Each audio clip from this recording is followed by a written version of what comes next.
ঘন জঙ্গলের মধ্যে দিয়ে চলে গেছে একটি ন্যাশনাল হাইওয়ে। সম্ভবত রাঢ়বঙ্গকে সংযুক্ত করেছে সমগ্র ভারতের সাথে। সেই সড়কের পাশ দিয়ে চলে গেছে একটা কাঁচা রাস্তা, যেন মূল নদী থেকে বিচ্ছিন্ন হয়ে একটি শাখা নদী বয়ে চলেছে জঙ্গলের বুক চিরে, যার দুই ধারে শাল ও পিয়ালের গাছ মাথা নিচু করে দাঁড়িয়ে আছে প্রহরীর মতো। পাশে একটা পুরনো মাইল ফলকে অস্পষ্ট কিছু লেখা, তবে তার নিচের 2 কিমি লেখাটি স্পষ্ট বোঝা যাচ্ছে। সেই পথ ধরে হেঁটে যাচ্ছে একটি ছেলে। তার মুখ স্পষ্ট দেখা যাচ্ছে না, তবে শরীরের গঠন দেখে বোঝা যাচ্ছে এক মাঝবয়সী যুবক। রাতের অন্ধকারে চারপাশটা ঘন কালো আস্তরণে ঢাকা থাকলেও জ্যোৎস্নার আলোয় গ্রামের মেঠো পথ ধরে সে এগিয়ে যেতে থাকলো সেই অজানার উদ্দেশ্যে। কিছুটা পথ এগোনোর পর ছেলেটার চোখে পড়ল একটা সাদা আঁকা বাঁকা সাপের মতো গলি, যা দুই পাশে লম্বা লম্বা জংলি ঘাসের বন। এগিয়ে চলেছে সামনের একটা পুরনো শ্যাওলা ধরা ভগ্ন প্রায় মন্দিরের দিকে। সেই পথ ধরে যখন ছেলেটা এগিয়ে যাচ্ছে, জঙ্গল থেকে অনেকগুলো শিয়াল একসাথে চিৎকার করে উঠল, যেন কারোর অনধিকার প্রবেশের সতর্কতা দিচ্ছে। হাঁটতে হাঁটতে ছেলেটি লক্ষ্য করল নাট মন্দির থেকে সে সামান্য দূরে একটা বট গাছের নিচে এসে দাঁড়িয়েছে। চারিদিকের পরিবেশ বেশ রহস্যজনক, যেন অনেক দিনের ইতিহাস সংগোপনে ধারণ করে আছে। আচমকাই একটা হাড়হীন করা বাতাস বয়ে গেল ছেলেটার চারপাশ দিয়ে। মনে হচ্ছে চারিদিকের কয়েকশো চোখ শুধু তাকেই দেখছে। ছেলেটার মনে হলো কিছু একটা শুনতে পাচ্ছে সে। খুব কাছ থেকেই যেন সেই শব্দটা আসছে, ঠিক যেন কারোর পায়ের নূপুরের শব্দ। হঠাৎ চাঁদের আলোয় সে দেখতে পেল সেই ভগ্নপ্রায় মন্দিরের গর্ভগৃহের দরজায় দাঁড়িয়ে আছে একটি অবয়ব। তাকে স্পষ্ট দেখা যাচ্ছে না, তার সিংহভাগ শরীর মন্দিরের ভিতরে। একটি শাঁখা পলা পরিহিত হাত ও ঘোমটা টানা মাথা দেখে অনুমান করা যাচ্ছে গ্রামের কোনো রমণী। কিন্তু এত রাতে সে এখানে কি করছে? তারপর চারিদিকের সেই অস্বাভাবিক নিস্তব্ধতা ভেঙে গেল এক মর্মভেদী অট্টহাসিতে।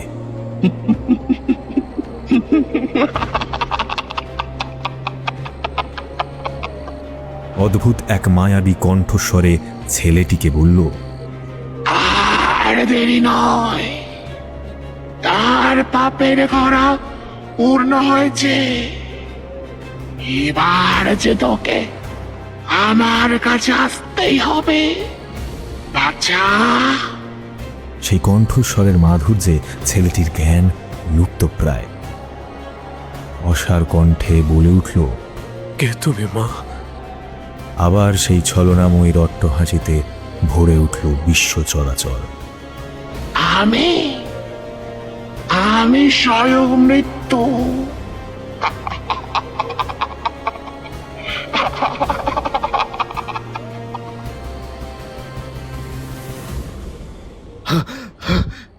এমন অস্বাভাবিক স্বপ্ন দেখে ঘুম ভেঙে গেল নীলাদ্রির। বেশ কিছুদিন হলো এমন স্বপ্ন মাঝে মধ্যেই ও দেখছে।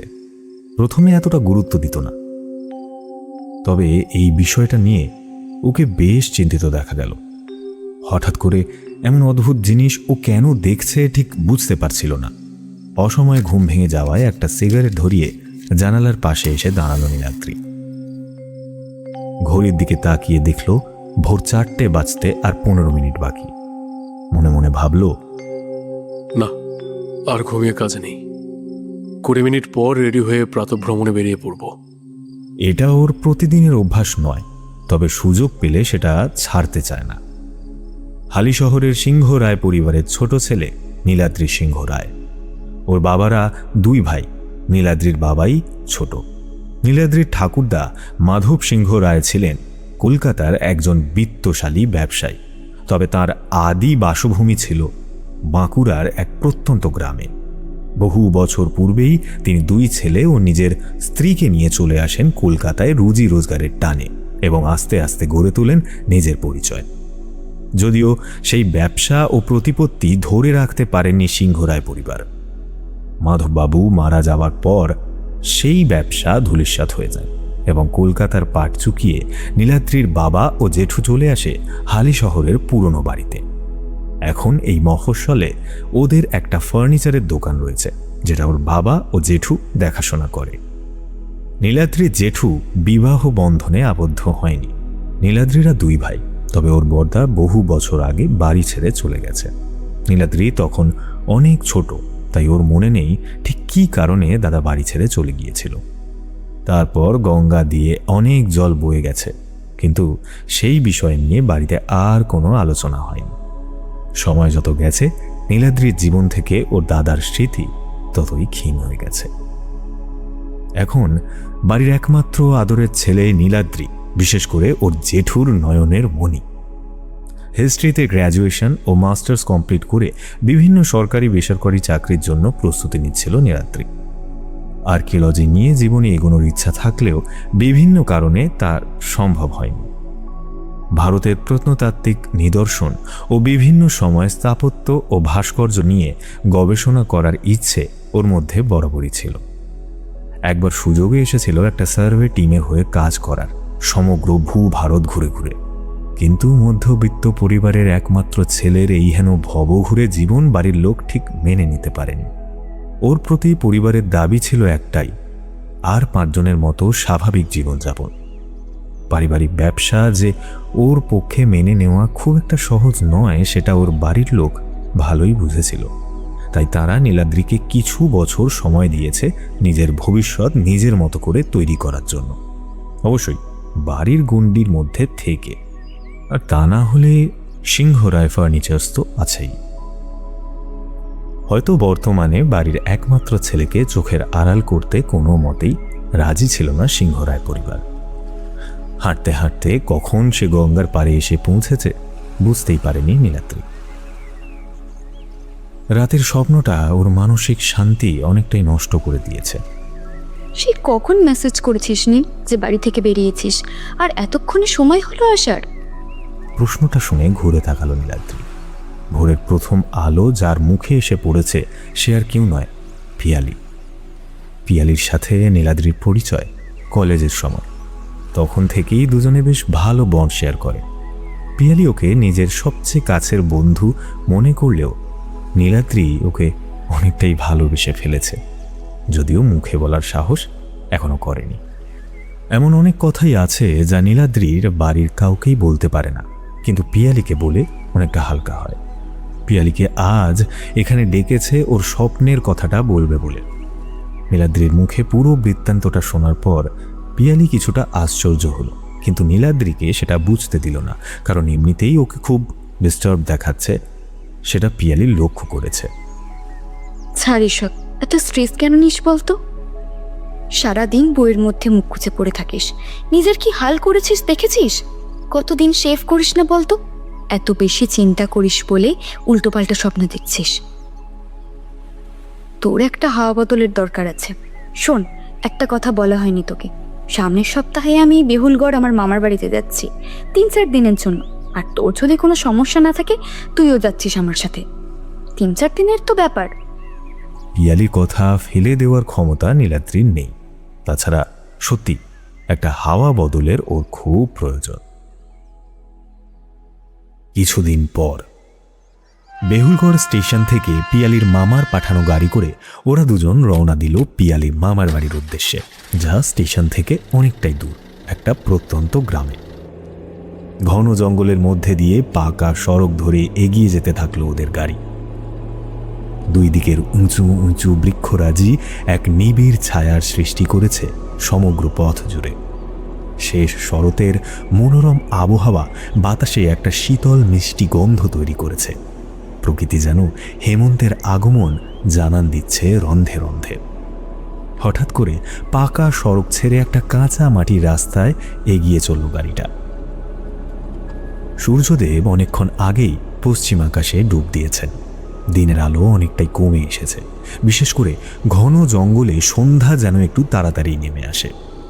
মোটামুটি 2 কিলোমিটার যাওয়ার পর আচমকাই নীলাদ্রি দেখতে পেল দূরে অন্ধকারময় জঙ্গলের ভেতর থেকে একটা ভগ্নপ্রায় মন্দিরের চূড়া উঁকি মেরে চেয়ে আছে তার দিকে। একটা আঁকা বাঁকা অব্যবহৃত গলি ঘন ঘাসের মধ্যে দিয়ে এগিয়ে গেছে সেই মন্দিরের দিকে। কিছুক্ষণের জন্য হতবাক হয়ে চেয়ে রইল সেই দিকেই। তারপর হঠাৎ পাগলের মতো চিৎকার করে উঠল নীলাদ্রি, গাড়ি থামাও! পিয়ালির চোখ লেগে গিয়েছিল। হঠাৎ চিৎকার শুনে দেখতে পেল নীলাদ্রি গাড়ির দরজা খুলে বাইরে বেরিয়ে গেছে। সেও দরজা খুলে বাইরে গিয়ে দেখল দূরে জঙ্গলের ভেতরে একটা ভাঙা মন্দিরের চূড়ার দিকে অপলক দৃষ্টিতে একভাবে চেয়ে আছে নীলাদ্রি। ওকে দেখে মনে হলো কেউ যেন মন্ত্র বলে ওর সমগ্র ইন্দ্রিয়কে নিজের আয়ত্তে করে রেখেছে। পৃথিবীর দৈহিক জ্ঞান তার যেন লোপ পেয়েছে। কিছু বুঝতে না পেরে ড্রাইভারকে জিজ্ঞেস করল পিয়ালি, এটা কিসের মন্দির? কথা বলতে গিয়ে ড্রাইভারের যেন গলা শুকিয়ে এলো। ওটা ওটা চামুণ্ডী মায়ের মন্দির গো দিদিমণি, কিন্তু ওই মন্দিরে মায়ের অভিশাপ লেগেছে। ওখানে যে যায় সে আর বেঁচে ফেরে না গো দিদিমণি। গ্রামের কেউ ওখানে যায় না, মোড়ল মানা করেছে। চলেন চলেন দিদিমণি, দাদাবাবুকেও ডেকে নেন। এখানে বেশিক্ষণ থাকা ভালো হবে না, অন্ধকার হয়ে আসছে। চলেন। নীলাদ্রিকে নিয়ে পিয়ালি যখন গাড়িতে উঠছে, চারিদিকে পরিবেশটা তখন বেশ অন্যরকম। একটা গা ছমছমে ভাব তৈরি হয়েছে নিস্তব্ধ জঙ্গলে। ওদের গাড়ি যখন এগিয়ে যাচ্ছে সেই জঙ্গলের অস্বাভাবিক নিস্তব্ধতা ভেদ করে হঠাৎ একটা হাড় হিম করা ঠান্ডা বাতাস যেন নীলাদ্রির কানের কাছ দিয়ে বয়ে গেল, শরীরে শিহরণ জাগিয়ে। আনমনে জানালার কাঁচটা তুলতে যাচ্ছিল নীলাদ্রি, তখন ওর মনে হলো ঘন জঙ্গলের মধ্যে একটা নারী মূর্তি মাথা নিচু করে দাঁড়িয়ে আছে।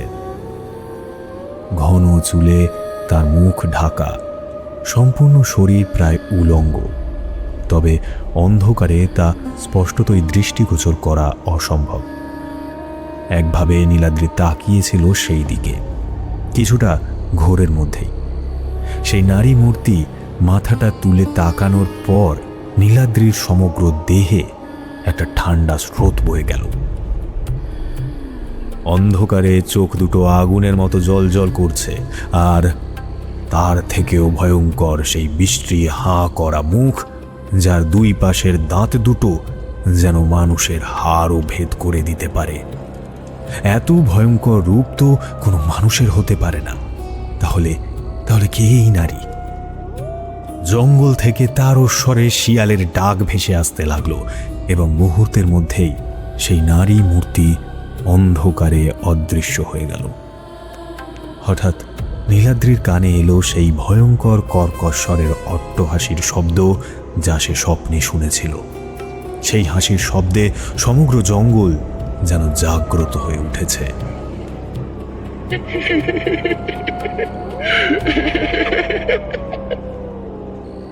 যখন গাড়িটা একটা বড় দালান বাড়ির সামনে এসে থামল, সন্ধে অনেকটাই ঘোর হয়ে এসেছে। সমগ্র গ্রামে এত বড় বাড়ি এই একটা মাত্রই আছে।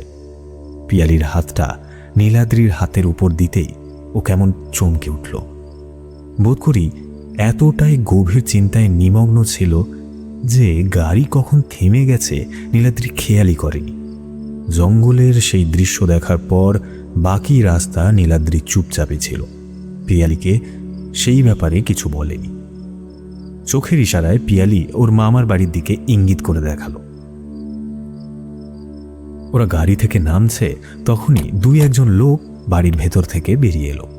একজন বছর 20 ছেলে অন্যজনকে জিনিসপত্র বার করে ভেতরে নিয়ে যাওয়ার জন্য বলল। পিয়ালি নীলাদ্রিকে পরিচয় করিয়ে দিল ওর মামাতো ভাই সুদীপের সাথে। কেমন আছো পিয়াদি? এত সময় লাগলো তোমাদের আসতে? বিনোদদা তো বলছিল ট্রেন একদম সময় চলছে। পিয়ালি কিছু বলে ওঠার আগেই ড্রাইভার বিনোদ বারুই বলল, হ্যাঁ গো ছোট দাদাবাবু, ট্রেন একদম সময় আসছে। আসলে ওই বড় রাস্তার উপরে হালদার পাড়ায় অ্যাক্সিডেন্ট হয়েছে, তাই রাস্তা বন্ধ ছিল। তাই দিদিমণিদের জঙ্গলের রাস্তা দিয়ে নিয়ে আসতে দেরি হয়ে গেল। কথাটা শুনেই সুদীপের মুখে এক রাশ বিরক্তির ভাব দেখা গেল। তোমার কি কোনো কাণ্ডজ্ঞান নেই বিনোদদা? তুমি ওদের জঙ্গলের রাস্তা দিয়ে নিয়ে এসেছো। বাবা যদি জানতে পারে তোমার কি অবস্থা হবে জানো তো? পিয়ালি ও নীলাদ্রি একে অপরের মুখের দিকে চেয়ে রইল। পিয়ালি সুদীপকে জঙ্গলের ব্যাপারে জিজ্ঞেস করতে যাবে, তখনই সুদীপ ওদের বলল, এতটা পথ জার্নি করে তোমাদের অনেক ধকল গেছে নিশ্চয়ই। এখানে দাঁড়িয়ে আর কথা বলতে হবে না, বাড়ির ভেতরে চলো, সবাই তোমাদের জন্য অপেক্ষা করছে। এরপর ওরা সবাই বাড়ির ভেতরে প্রবেশ করলো। বাইরে থেকে ভেতরটা ঠিক বোঝা না গেলেও নীলাদ্রি বেশ আশ্চর্য হলো সেই বিশাল অন্দরমহল দেখে। ওর মনে হলো যেন ইংরেজ আমলের কোনো জমিদার বাড়িতে এসে উপস্থিত হয়েছে। তোর মামারা জমিদার ছিল, কোনোদিন বলিসনি তো? নীলাদ্রির কথাটা শুনে পিয়ালি একটু হেসে উঠল। কেন, আসার সময় হালিশহর থেকে মোটা খাজনা নিয়ে আসতিস বুঝি আমার মামার জন্য? ওরা কথা বলছিল, তখন পিয়ালির মামাবাবু ও মামিমা ভেতর থেকে বেরিয়ে এলেন। পিয়ালির মামিমাকে দেখে মনে হবে বাংলা সাহিত্যের গ্রাম্য বধূ। বইয়ের পাতা থেকে উঠে এসে দাঁড়িয়েছেন তাদের সামনে। মোটা লাল পাড় শাড়ি, মাথা পর্যন্ত ঘোমটা টানা, কপালে লাল বড় সিঁদুরের টিপ, এক গাল হাসি নিয়ে হাতে সন্ধ্যা প্রদীপ ধরে দাঁড়িয়ে আছে ওদের সামনে। সম্ভবত তুলসী তলায় প্রদীপ দিচ্ছিলেন। ওর মামাবাবুকে দেখে বেশ গুরু গম্ভীর লোক বলেই মনে হলো। চেহারায় ও ব্যক্তিত্বে জমিদারির ভাব ভালো রকম প্রকাশ পায়। তাদের দুজনের সাথে কিছুক্ষণ কথা বলেই পিয়ালি ও নীলাদ্রিকে সুদীপ ওদের থাকার জন্য নিজের ঘরে নিয়ে গেল। হাত মুখ ধুয়ে একটু ফ্রেশ হয়ে ওরা এবং বাড়ির সকলে আবার এক জায়গায় এলো সন্ধেবেলার জল খাবারের জন্য। মামিমার হাতের লুচি, সুজির হালুয়া ও গরম চা সহযোগে জল খাবার সারার পর নীলাদ্রি মামা বাবুর কাছে জঙ্গলের মন্দিরটি সম্পর্কে জানতে চাইল। তার আগেই সুদীপ ওদের জঙ্গল দিয়ে আসার কথা ওর বাবাকে জানিয়ে দিয়েছিল। কিছুক্ষণ চুপ করে বসে থাকার পর মামা বাবু একটু ক্লান্ত গম্ভীর স্বরে বললেন, তোমাদের যা বলবো হয়তো বিশ্বাস করতে পারবে না। তোমরা শহরে বড় হয়েছ, তাই এগুলো তোমাদের কাছে গ্রাম বাংলার কুসংস্কার বলেই মনে হবে। কিন্তু আমাদের কাছে এক জলজ্যান্ত ইতিহাস, যার সাক্ষ্য আজও আমরা বহন করে চলেছি। ঘন জঙ্গলে লোকচক্ষুর আড়ালে যে ভগ্নপ্রায় জরাজীর্ণ মন্দিরটি আসার সময় তোমরা দেখেছ, সেটি বেহুলগড়ের চামুণ্ডেশ্বরী মন্দির, যা সমগ্র অঞ্চলের খুবই জাগ্রত মন্দির বলেই পরিচিত। আমার ঠাকুরদার মুখে শোনা গল্প, তিনি তার পূর্বপুরুষের থেকে জেনেছিলেন এক খ্যাপা সাধকের আরাধ্যা দেবী ছিলেন মা চামুণ্ডেশ্বরী।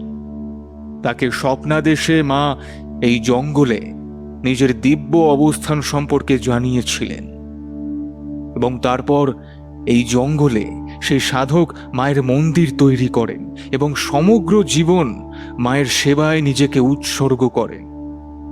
বহু দূর থেকে মানুষ এখানে মায়ের পুজো দিতে আসতেন ও খ্যাপা বাবার অনুগ্রহে অনেকেই মায়ের কৃপা অর্জন করেছিল। পরবর্তীতে আমাদের পূর্বপুরুষেরা ওই মন্দিরের সংস্কার করেছিলেন খ্যাপা বাবার আদেশে। আস্তে আস্তে মায়ের মাহাত্ম্য চতুর্দিকে ছড়িয়ে পড়ে। শোনা যায় একবার মায়ের মন্দিরে এসেছিল এক কাপালিক সন্ন্যাসী, এবং তারপরেই শুরু হয়ে যায় সেই মহাপ্রলয়। এমন কি হয়েছিল মামা বাবু? সেই কাপালিক ভালো করেই জানতো ওই স্থান ছিল তন্ত্রসিদ্ধ এবং উচ্চ মার্গের সাধনস্থল। মায়ের অবাধ বিচরণ সেখানে। খ্যাপা বাবার কাছে মায়ের মন্দিরে সেবক হওয়ার দাবি জানায় সেই কাপালিক, কিন্তু খ্যাপা বাবা সেটা কোনো মতেই মানতে চাননি।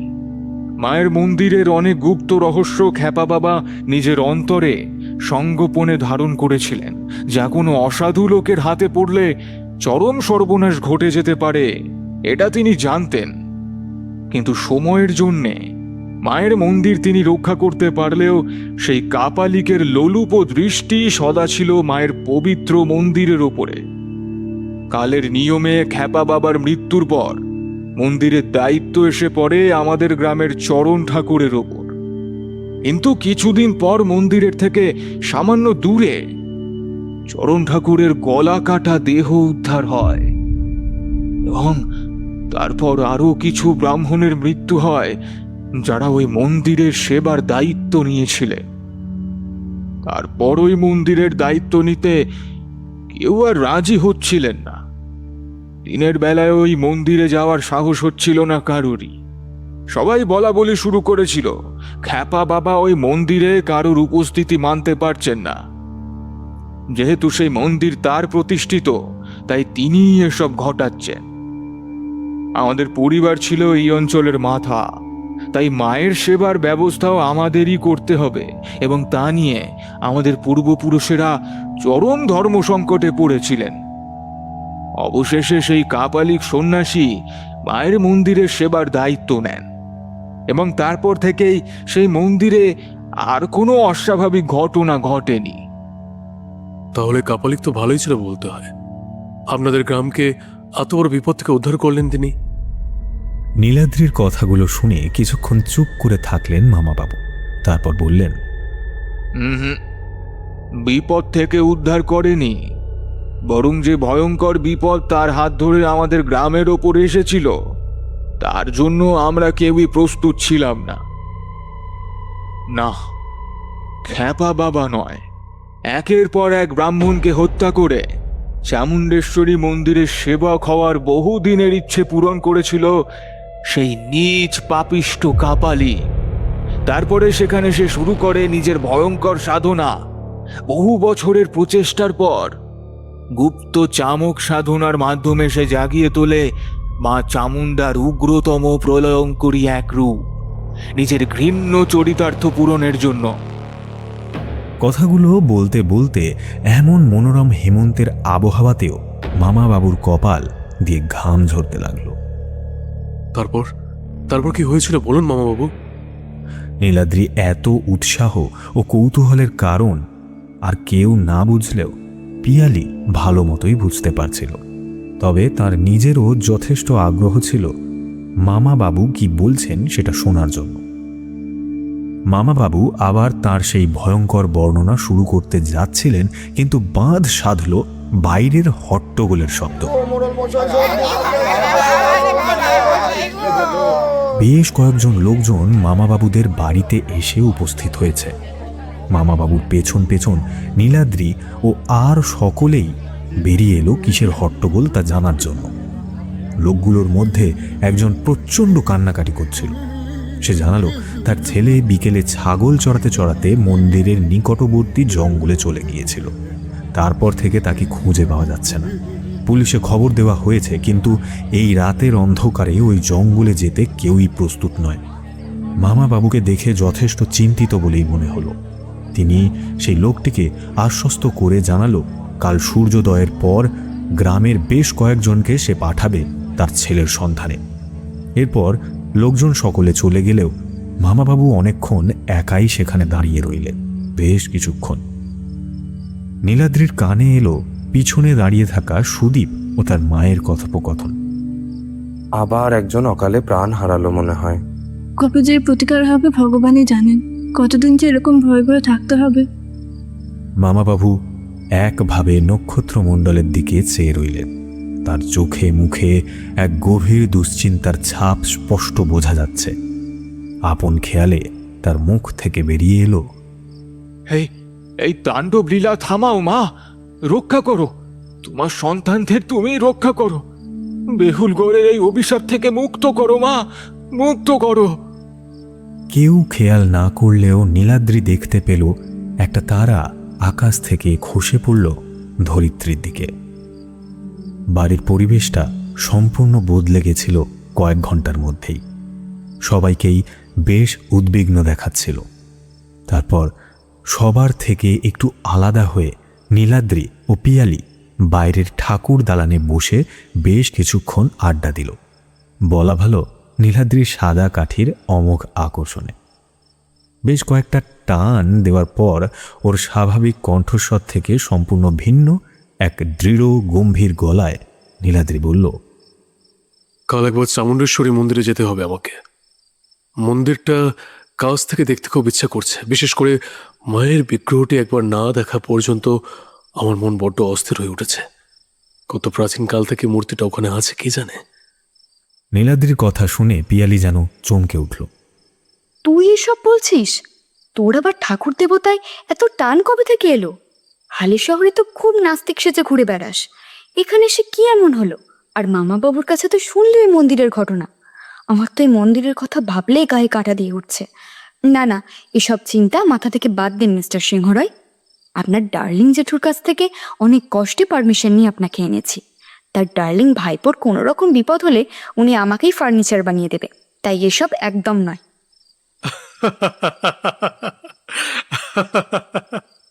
এত ভয় পাস বুঝি আমার জেঠুকে? শোন, মানুষটা কিন্তু খুব সাদাসিধে, আর মোটো এতটা রাগী নয় যতটা তুই বানাচ্ছিস। কিছু হবে না রে পাগলি। সকাল সকাল যাব, আর দেখে শুনে কয়েক ঘন্টার মধ্যে ফিরে আসবো। তোর এই বীরপুরুষ ভাইটাকে সঙ্গে নিয়ে যাব। ব্যাটা এখানকার রাস্তাঘাট ভালোভাবে চেনে আশা করি, আর তোকে নিশ্চয়ই আলাদা করে বলতে হবে না। নীলাদ্রির কথাগুলো পিয়ালি অবাকভাবে শুনছিল। ও খুব স্থির কণ্ঠে বলল, মামা বাবু কিছুতেই রাজি হবে বলে আমার মনে হয় না। আর সুদীপের কথা তো ছেড়েই দে, ভিতর টিম একটা। সিগারেটটা মুখ থেকে নামিয়ে গম্ভীর স্বরে নীলাদ্রি বলে উঠল, তুই কোনো চিন্তা করিস না, মামা বাবুর সাথে আমি কথা বলে নেব, আর ওই বীরপুরুষকে রাজি করানোর দায়িত্ব তোর, বুঝেছিস? গ্রামে এসে নীলাদ্রির মধ্যে একটা অদ্ভুত পরিবর্তন লক্ষ্য করেছে পিয়ালি। কলকাতা স্টেশন থেকে ট্রেনে ওঠার আগের মুহূর্ত পর্যন্ত যে ছেলে কিন্তু কিন্তু করছিল এক অজানা জায়গায় অপরিচিত লোকজনদের মধ্যে আসার জন্য, এখন সেই ছেলেকে দেখে মনে হবে যেন এই জায়গা তার বহুদিনের চেনা, যেন এখানেই তার জীবনের আসল উদ্দেশ্য নিহিত রয়েছে। ওর আচরণের মধ্যে যে গভীর রহস্যের জন্ম নিয়েছিল তা আর কেউ বুঝতে না পারলেও ওর সবচেয়ে কাছের মানুষটির দৃষ্টি এড়ায়নি। হালি শহরের নীলাদ্রিকে বেহুলগড়ের নীলাদ্রির সাথে ঠিক মিলিয়ে উঠতে পারছিল না পিয়ালি। কোথায় সেই চুপচাপ ক্যাবলাকান্ত বই পাগল ছেলে, আর কোথায় এই প্রশান্ত মুখমণ্ডল, দৃঢ় কণ্ঠস্বর, বলিষ্ঠ ব্যক্তিত্বের অধিকারী একজন যুবক। এখানকার মানুষজন, ইতিহাস ও সেই মন্দির নিয়ে নীলাদ্রির আগ্রহ দেখে পিয়ালির মধ্যে এক অদ্ভুত দোলাচলের সৃষ্টি হলো। মনে মনে ভাবল, ছেলেটাকে এখানে এনে কোনো ভুল করে ফেলেনি তো? এমনিতেই এখানে আসার আগে ওর মানসিক অবস্থা যথেষ্ট উদ্বিগ্ন ছিল স্বপ্নটার কারণে। আর একটা কথা পিয়ালি নীলাদ্রির কাছে গোপন করেছিল এখানে আসার আগে। নিজের মায়ের কাছে ছোটবেলায় বেহুলগড়ের চামুণ্ডেশ্বরী মন্দিরের কথা দু একবার শুনেছিল পিয়ালি, যদিও এখানে এসে সেই মন্দির কোনোদিন দেখেনি। বলা ভালো, সেই সব অতীত ইতিহাস নিয়ে ওর কোনো মাথা ব্যথাই ছিল না। কিন্তু কোথাও যেন নিজের মায়ের দেওয়া সেই মন্দিরের বর্ণনা এবং নীলাদ্রির স্বপ্নের বর্ণনায় এক অদ্ভুত মিল খুঁজে পেয়েছিল। কিন্তু সেই সময় নীলাদ্রির মানসিক অবস্থার কথা চিন্তা করে সেসব বলেনি ওকে। তবে আসার সময় মন্দির দেখে নীলাদ্রির এমন প্রতিক্রিয়া ও তারপর এখানে এসে থেকে নীলাদ্রির ব্যবহার ও আচরণের এই অমূল পরিবর্তন পিয়ালিকে যথেষ্ট দুশ্চিন্তায় ফেলেছে। রাতের খাবার সময় আবার মামাবাবু ও বাড়ির সকলে এক জায়গায় হলো। অতিথি আপ্যায়নের জন্য বিভিন্ন সুস্বাদু পদ রান্না করা হয়েছে মামিমার তত্ত্বাবধানে। সবাই একসাথে খেতে বসেছে এক বিশাল ডাইনিং টেবিলে। খাবারের সময় মামা বাবুর কাছ থেকে মন্দিরের বাকি ঘটনাটি শোনার ইচ্ছা থাকলেও সেই কথাটি বলার সাহস নীলাদ্রি বা পিয়ালি কারোর হলো না। খাবার সেরে নীলাদ্রি ও পিয়ালি যখন নিজেদের ঘরের দিকে যাচ্ছিল, মামা বাবু ওদের ডেকে নেন। আবার সকলে বসার ঘরে একত্রিত হয় এবং সবার উৎসুক কৌতূহলী দৃষ্টি মামা বাবুর দিকে। মামা বাবু যথেষ্ট গম্ভীর মুখ নিয়ে শুরু করলেন তার বাকি কথাগুলো। যে ভয়ঙ্কর খেলায় সেই কাপালিক মেতে ছিল, তার পরিণতি সম্পর্কে সে নিজেও অবগত ছিল না। মা চামুণ্ডেশ্বরী হলেন মহামায়া আদ্যাশক্তির অতীব উগ্র এক রূপ, এবং অতি উচ্চ মার্গের সাধনা ছাড়া মায়ের প্রলয়ঙ্কারী চামক শক্তিকে নিজের আয়ত্তে আনা প্রায় অসম্ভব। নিজের তন্ত্রমন্ত্রের উপাচারে মায়ের সেই অতীব ভয়ঙ্কর রূপকে জাগ্রত করলেও তাকে নিজের আয়ত্তে আনার সামর্থ্য সেই কাপালিকের ছিল না। মায়ের ছলনায় তার চামক সাধনা ব্যর্থ হয়। ফলে মায়ের রোষানলে সেই ভয়ঙ্কর শক্তির হাতেই প্রাণ দিতে হয়েছিল সেই কাপালিককে। সকালে মন্দিরের পুজো দিতে এসে একজন লোক দেখতে পায় সেই কাপালিকের ছিন্ন ভিন্ন দেহাংশ মন্দিরের সামনে পড়ে রয়েছে। প্রথমে সকলেই মনে করেছিল কোনো জঙ্গলি পশুর শিকার হয়েছিল কাপালি, কিন্তু শীঘ্রই সকলের সেই ভুল ভেঙে যায়। তারপর প্রায় প্রতি রাতেই কোনো না কোনো মানুষের ছিন্ন ভিন্ন দেহ উদ্ধার হতে শুরু করলো মন্দির সংলগ্ন জঙ্গল থেকে, এবং অনেকে দাবি করলো এক অদ্ভুত দর্শনা উলঙ্গ নারীকে সূর্যাস্তের পর জঙ্গলের দিকে দেখা যায়। তার চোখে যেন চিতার আগুন প্রজ্বলিত এবং তার ভয়ঙ্কর দাঁত মানুষের অস্থি চিবিয়ে ফেলার সামর্থ্য রাখে। অজস্র শৃগালের মাঝে ভয়ঙ্কর আর্তনাদ করে বিচরণ করে সেই ভয়ঙ্কর নারী। তার রূপ এতই ভয়ঙ্কর ও বীভৎস যে গ্রামের মানুষজনের মধ্যে এক ভয়ঙ্কর বিভীষিকা সৃষ্টি হলো সেই মন্দির সম্পর্কে। একের পর এক মৃত্যুতে বেহুলগড় যেন শ্মশানপুরীতে পরিণত হলো। সমগ্র মানুষজন চরম অনিশ্চয়তায় জীবন কাটাতে শুরু করলো। সকলেই মন্দির ও তার সংলগ্ন জঙ্গল এড়িয়ে যেতে লাগলো এবং চামুণ্ডেশ্বরী মন্দির এক পরিত্যক্ত দেবালয়ে পরিণত হলো। অন্নাভাব, দারিদ্রতা, মহামারী গ্রাস করলো বেহুলগড়ের সুখ ও শান্তিকে। তারপর সেই ভয়ঙ্কর দর্শনা নারী মূর্তির হাতে প্রাণ হারালো আরো অনেক নিরীহ গ্রামবাসী। রাত হলেই সমগ্র জঙ্গল জুড়ে শোনা যেত ভয়ঙ্কর খলখলিয়ে অট্টহাসির শব্দ, আর তার সঙ্গে অজস্র শৃগালের চিৎকার। আমাদের কুলগুরু আদেশ দিলেন মা চামুণ্ডেশ্বরী মন্দিরের পুজো কোনো মতেই বন্ধ রাখা যাবে না। তাই আমাদের পূর্বপুরুষ শ্রী শচীন্দ্রনাথ রায় কাশী থেকে নিয়ে এলেন একজন ত্রিকালজ্ঞ অঘরী সাধককে, যাতে এই মন্দিরের দোষ কাটিয়ে মাতৃপূজা পুনরায় শুরু করা যায়। সেই ত্রিকালজ্ঞ অঘরী ওই কাপালিকের চামক সাধনায় জাগ্রত সেই ভয়ঙ্কর শক্তিকে মন্দিরের গর্ভগৃহে একটি বিশেষ শক্তিযন্ত্রের মধ্যে আবদ্ধ করেন এবং চামুণ্ডেশ্বরীকে শান্ত করার জন্য 101টি মেষ বলি উৎসর্গ করেন মায়ের চরণে। তারপর থেকে সমস্ত অস্বাভাবিক মৃত্যু ও ভয়ঙ্কর ঘটনা বন্ধ হয়ে যায় বেহুলগড়ে। তাহলে এরপর থেকে চামুণ্ডেশ্বরী মন্দিরে মায়ের নিত্য পুজো আবার আগের মতো স্বাভাবিক হয়ে যায় নিশ্চয়ই। এর জন্যই তো আপনাদের পূর্বপুরুষ কাশী গেছিলেন। নীলাদ্রির প্রশ্ন শুনে ওর দিকে কিছুক্ষণ একভাবে তাকিয়ে থাকলেন মামাবাবু। তারপর বললেন, না, সেই দিনের পর থেকে চামুণ্ডেশ্বরী মন্দির চিরকালের জন্য ভক্তদের কাছে নিষিদ্ধ হয়ে যায়। সেই অঘরী বাবা আমাদের পূর্বপুরুষদের বলে গেছিলেন যে ওই মন্দিরে অনেক গুপ্ত রহস্য বিদ্যমান। এ মন্দিরে কোনো অসাধু তান্ত্রিক বা কাপালিকের কুদৃষ্টি পড়লে চরম বিপদ নেমে আসবে। মায়ের রোষানলে ধূলিসাৎ হয়ে যাবে বেহুলগড়। তাই এই মন্দির বন্ধ রাখাই শ্রেয়।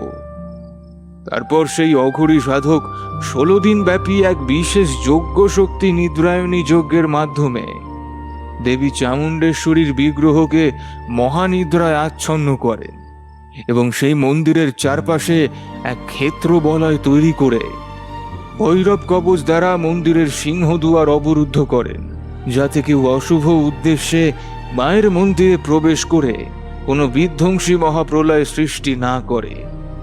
তারপর থেকে ওই জঙ্গল এবং পরিত্যক্ত মন্দির আমাদের গ্রামের মানুষ ও সমগ্র বেহুলগড়ের কাছে এক ভয়ঙ্কর ইতিহাসের সাক্ষী রূপেই থেকে যায়। এতক্ষণ এক মনে পুরো ঘটনাটা শুনে গেল নীলাদ্রি। অনেকগুলো হিসাব এখনো মেলাতে পারছে না ও।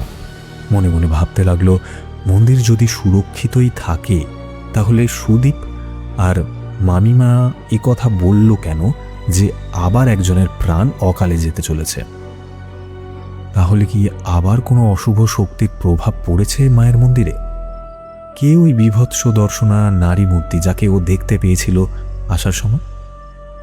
আবার কি কোনো মৃত্যুলীলা শুরু হয়েছে যা মামাবাবু ও অন্যান্যরা গোপন করার চেষ্টা করছে? আর ওই মন্দির দেখে ওর মধ্যেই বা কেন এমন অস্বাভাবিক পরিবর্তন তৈরি হয়েছিল? তাহলে কি এটাই সেই মন্দির যেটা ও স্বপ্নে দেখতে পায়? নিজেই নিজের মনকে প্রশ্ন করল নীলাদ্রি। এই চামুণ্ডেশ্বরী মন্দির আমি স্বপ্নে কেন দেখতে পাই? এই গ্রামের সাথে, এই মন্দিরের সাথে তো কোনো দূর দূর পর্যন্ত আমার সম্পর্ক নেই। এর আগে কোনোদিন এই গ্রামে পর্যন্ত আসিনি আমি। মন্দিরের নাম শোনা তো অনেক পরের কথা। তাহলে যেভাবেই হোক ওই মন্দিরে আমাকে যেতেই হবে। কেন জানি না আমার মনে হচ্ছে আমার সব প্রশ্নের উত্তর আমি ওখানেই পাবো। কি হলো নীলাদ্রি, কি ভাবছো এত? একটু অন্যমনস্ক হয়ে পড়েছিল নীলাদ্রি। মামাবাবুর প্রশ্ন শুনে এক মুহূর্তের জন্য চমকে উঠে তারপর বলল, না না, তেমন কিছু না। এই মন্দিরের কথাই ভাবছিলাম। আসলে আমি ইতিহাসের ছাত্র তো, তাই এমন ঐতিহাসিক বিবরণ শুনলে খুব উৎসাহিত হয়ে পড়ি। মনে হয় যদি সেটা নিজের চোখে একবার দেখতে পেতাম। তাই না বল পিয়ালি? পিয়ালি ভালো মতোই বুঝতে পারছিল নীলাদ্রি ঠিক কি বলতে চলেছে। আসলে মামাবাবু, আপনি যদি অনুমতি দেন তাহলে কাল সকালে আমি একবার ওই মন্দিরটা দেখতে যেতে চাই। দয়া করে বারণ করবেন না।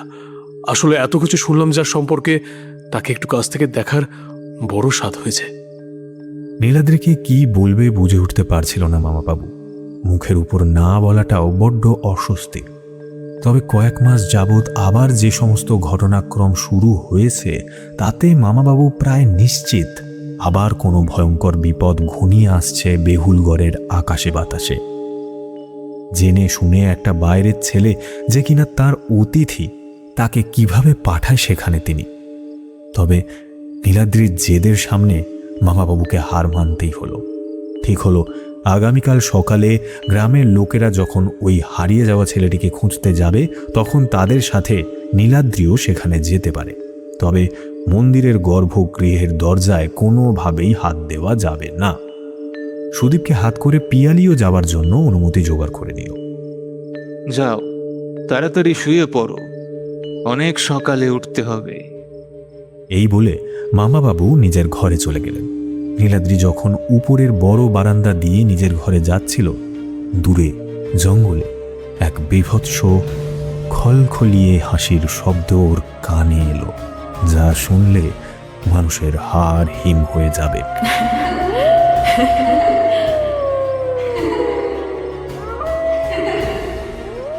চারিদিকে অজস্র শিয়াল একসাথে চিৎকার করে ডেকে চলেছে অনবরত। দূরের সেই জঙ্গলের দিকে তাকিয়ে নীলাদ্রির মনে হলো আজ রাতে প্রকৃতি কোনো এক ভয়ঙ্কর অভিজ্ঞতার সাক্ষী বহন করতে চলেছে সমগ্র বেহুলগড় জঙ্গল জুড়ে। রাতে শোবার পর সারা দিনের ধকলের কারণে খুব তাড়াতাড়ি ঘুম চলে আসে নীলাদ্রির। কিছু প্রহর পর হঠাৎই কিছু দৃশ্যপট ওর স্বপ্নের মধ্যে ভিড় করতে থাকে। ও দেখতে পায় সেই মন্দির, চারিদিক ঘন কুয়াশায় আচ্ছন্ন। গর্ভগৃহে একজন লোক, অর্ধ উলঙ্গ, সর্বাঙ্গে রুদ্রাক্ষের মালা ও ভস্য বলয়। চুল ও দাড়িতে তার মুখ স্পষ্ট দেখা যাচ্ছে না। সে এক মনে বিগ্রহকে আরতি করে চলেছে। ঘণ্টা ও বাদ্যযন্ত্রের শব্দে উন্মাদের মতো নৃত্য করছে। পাগলের মতো বিগ্রহের সাথে কথা বলছে। ঘুমের মধ্যে ছটফট করতে থাকে নীলাদ্রি। তারপর আবার কিছু অস্পষ্ট দৃশ্য, চারিদিক ঘন কুয়াশায় ঢেকে যাচ্ছে। সেই বিগ্রহ দেখতে পেল আবার। এই তো আবার সেই পাগল লোকটি মন্দিরের চারিদিকে উন্মাদের মতো ছুটে বেড়াচ্ছে। কিছু একটা লিখছে দেওয়ালে, কিন্তু কি? হঠাৎ হা হা করে হাসতে শুরু করে সেই লোকটা। চারিদিকে এত অস্পষ্ট যে তাকে দেখা যাচ্ছে না। নীলাদ্রি তাকে দেখতে পাচ্ছে না। হঠাৎ সেই লোক ঘুরে তাকায়। এ কি করে সম্ভব? সেই লোকটার মুখমণ্ডল অবিকল মিলে যাচ্ছে নীলাদ্রির সাথে। প্রচণ্ড অস্থির হয়ে বিছানায় উঠে বসে নীলাদ্রি। এক অস্বাভাবিক অস্বস্তি বোধ করতে লাগলো। নিজের মনকে প্রশ্ন করতে লাগলো, এইসব কি দেখছে ও? কে ওই লোক? ওর মাথা ফেটে যাচ্ছে যন্ত্রণায়, সারা শরীর দিয়ে ঘাম ঝরছে। না না, আর কিছুতেই ঘুমাতে পারল না ছেলেটা। সারা রাত নিজের ঘরে পায়চারি করতে লাগলো এবং একের পর এক সিগারেট পান করতে থাকলো। বড় জানলা দিয়ে রাতের আকাশের দিকে চেয়ে থাকলো ছেলেটা। জীবন ওকে সত্যিই এক অদ্ভুত পরিস্থিতির সামনে এনে দাঁড় করিয়েছে। খুব ভোর ভোর নীলাদ্রি, পিয়ালি ও সুদীপ এবং গ্রামের আরও কিছু লোকজনদের সঙ্গে রওনা দিল চামুণ্ডেশ্বরী মন্দিরের উদ্দেশ্যে। উষার আলো ফুটে গেলেও মেঘলা আবহাওয়ার কারণে সূর্যদেবের তখনও সম্পূর্ণরূপে দেখা দেওয়ার সম্ভাবনা খুবই ক্ষীণ। ফলে চারিদিকে এক অদ্ভুত মোহময় আলো আধারী খেলা চলতে থাকে, যা ভাষায় প্রকাশ করার মতো সঠিক শব্দচয়ন বড় কঠিন।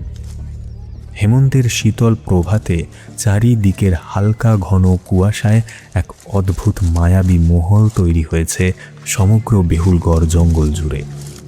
এখানে প্রবেশ করা মাত্রই ওদের মনে হলো যেন পৃথিবীর অভ্যন্তরে এক অন্য জগতে পা রেখেছে ওরা। ঘড়ির সময় অনুযায়ী দিবা প্রহর শুরু হয়ে গেলেও সেই জঙ্গলের ভেতরকার পরিবেশ যথেষ্ট অন্ধকারাচ্ছন্ন এবং রোমাঞ্চকর।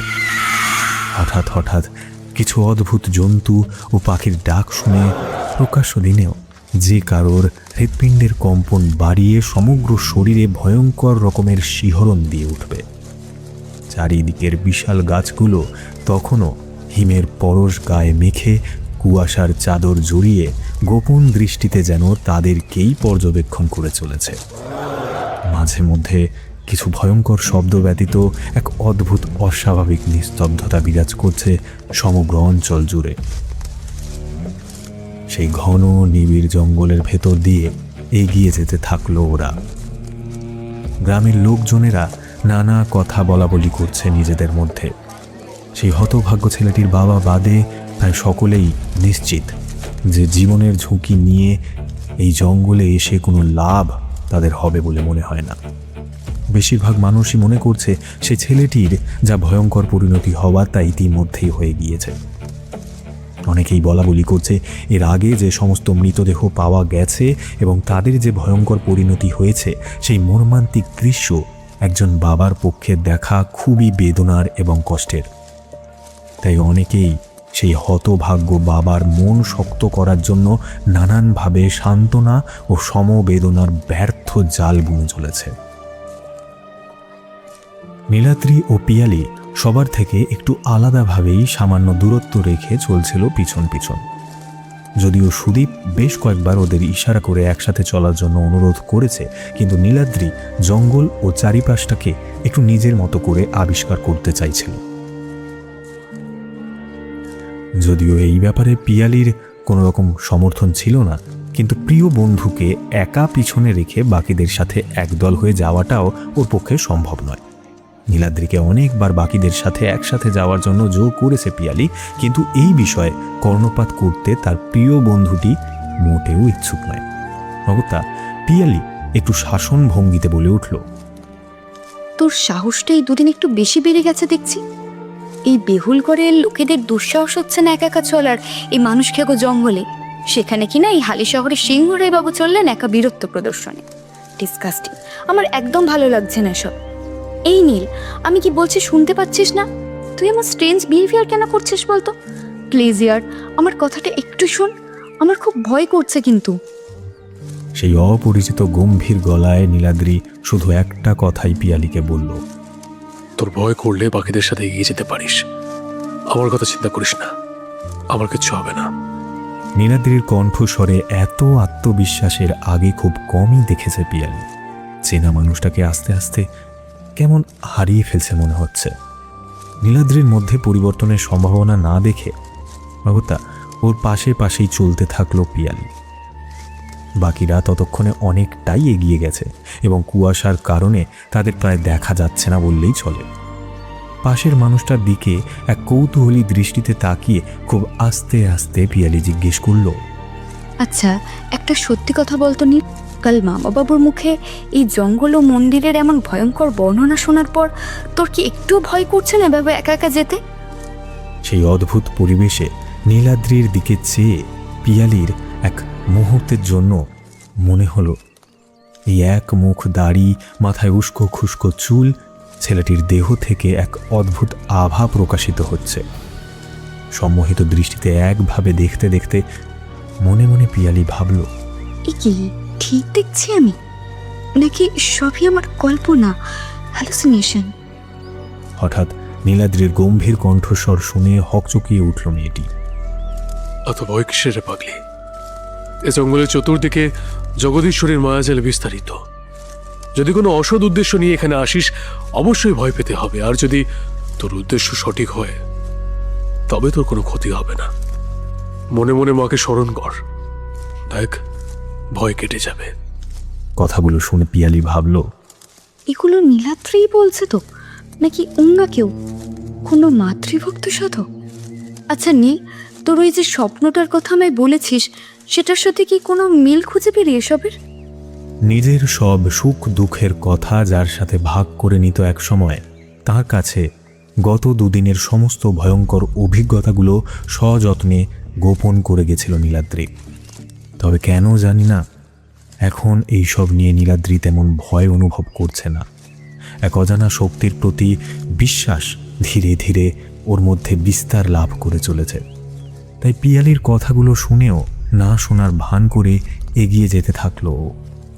পিয়ালিও কোনো উত্তর না পেয়ে আর কিছু জিজ্ঞেস করলো না ওকে। খানিকক্ষণ পর সুদীপও বাকিদের সামনে রেখে ওদের সাথে এগিয়ে যেতে থাকলো।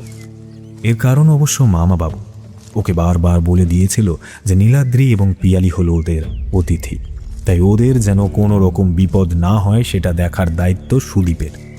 এই জঙ্গল এবং তার ইতিহাস সম্পর্কে ওরা বলতে গেলে সম্পূর্ণ অনভিজ্ঞ, তাই সুদীপ যেন ওদের কখনো চোখের আড়াল না করে এবং যত শীঘ্রই সম্ভব ওদের মন্দির দেখিয়েই বাড়ি নিয়ে আসে। এমনটি মামা বাবু ওকে পই পই করে বুঝিয়ে দিয়েছিল বলেই হয়তো ইচ্ছে না থাকলেও বাকিদের থেকে পৃথক হয়ে সুদীপ ওদের দুজনকে নিয়ে এগিয়ে যেতে থাকলো মন্দিরের দিকে। বেশ কিছুটা পথ পেরিয়ে ঘন জঙ্গল থেকে আরও গভীর জঙ্গলে প্রবেশ করলো নীলাদ্রিরা। ঝোপঝাড় পেরিয়ে একটা উন্মুক্ত খোলা জায়গায় এসে উপস্থিত হলো ওরা তিনজন। কিছুটা সামনের দিকে এগোতেই দীর্ঘ প্রতীক্ষার অবসানে নীলাদ্রি দেখতে পেল ওর স্বপ্নের সেই উজ্জ্বল প্রতিবিম্ব স্বমহিমায় নিজের গরিমা বহন করে ওর জন্য অপেক্ষায় প্রহর গুনছে।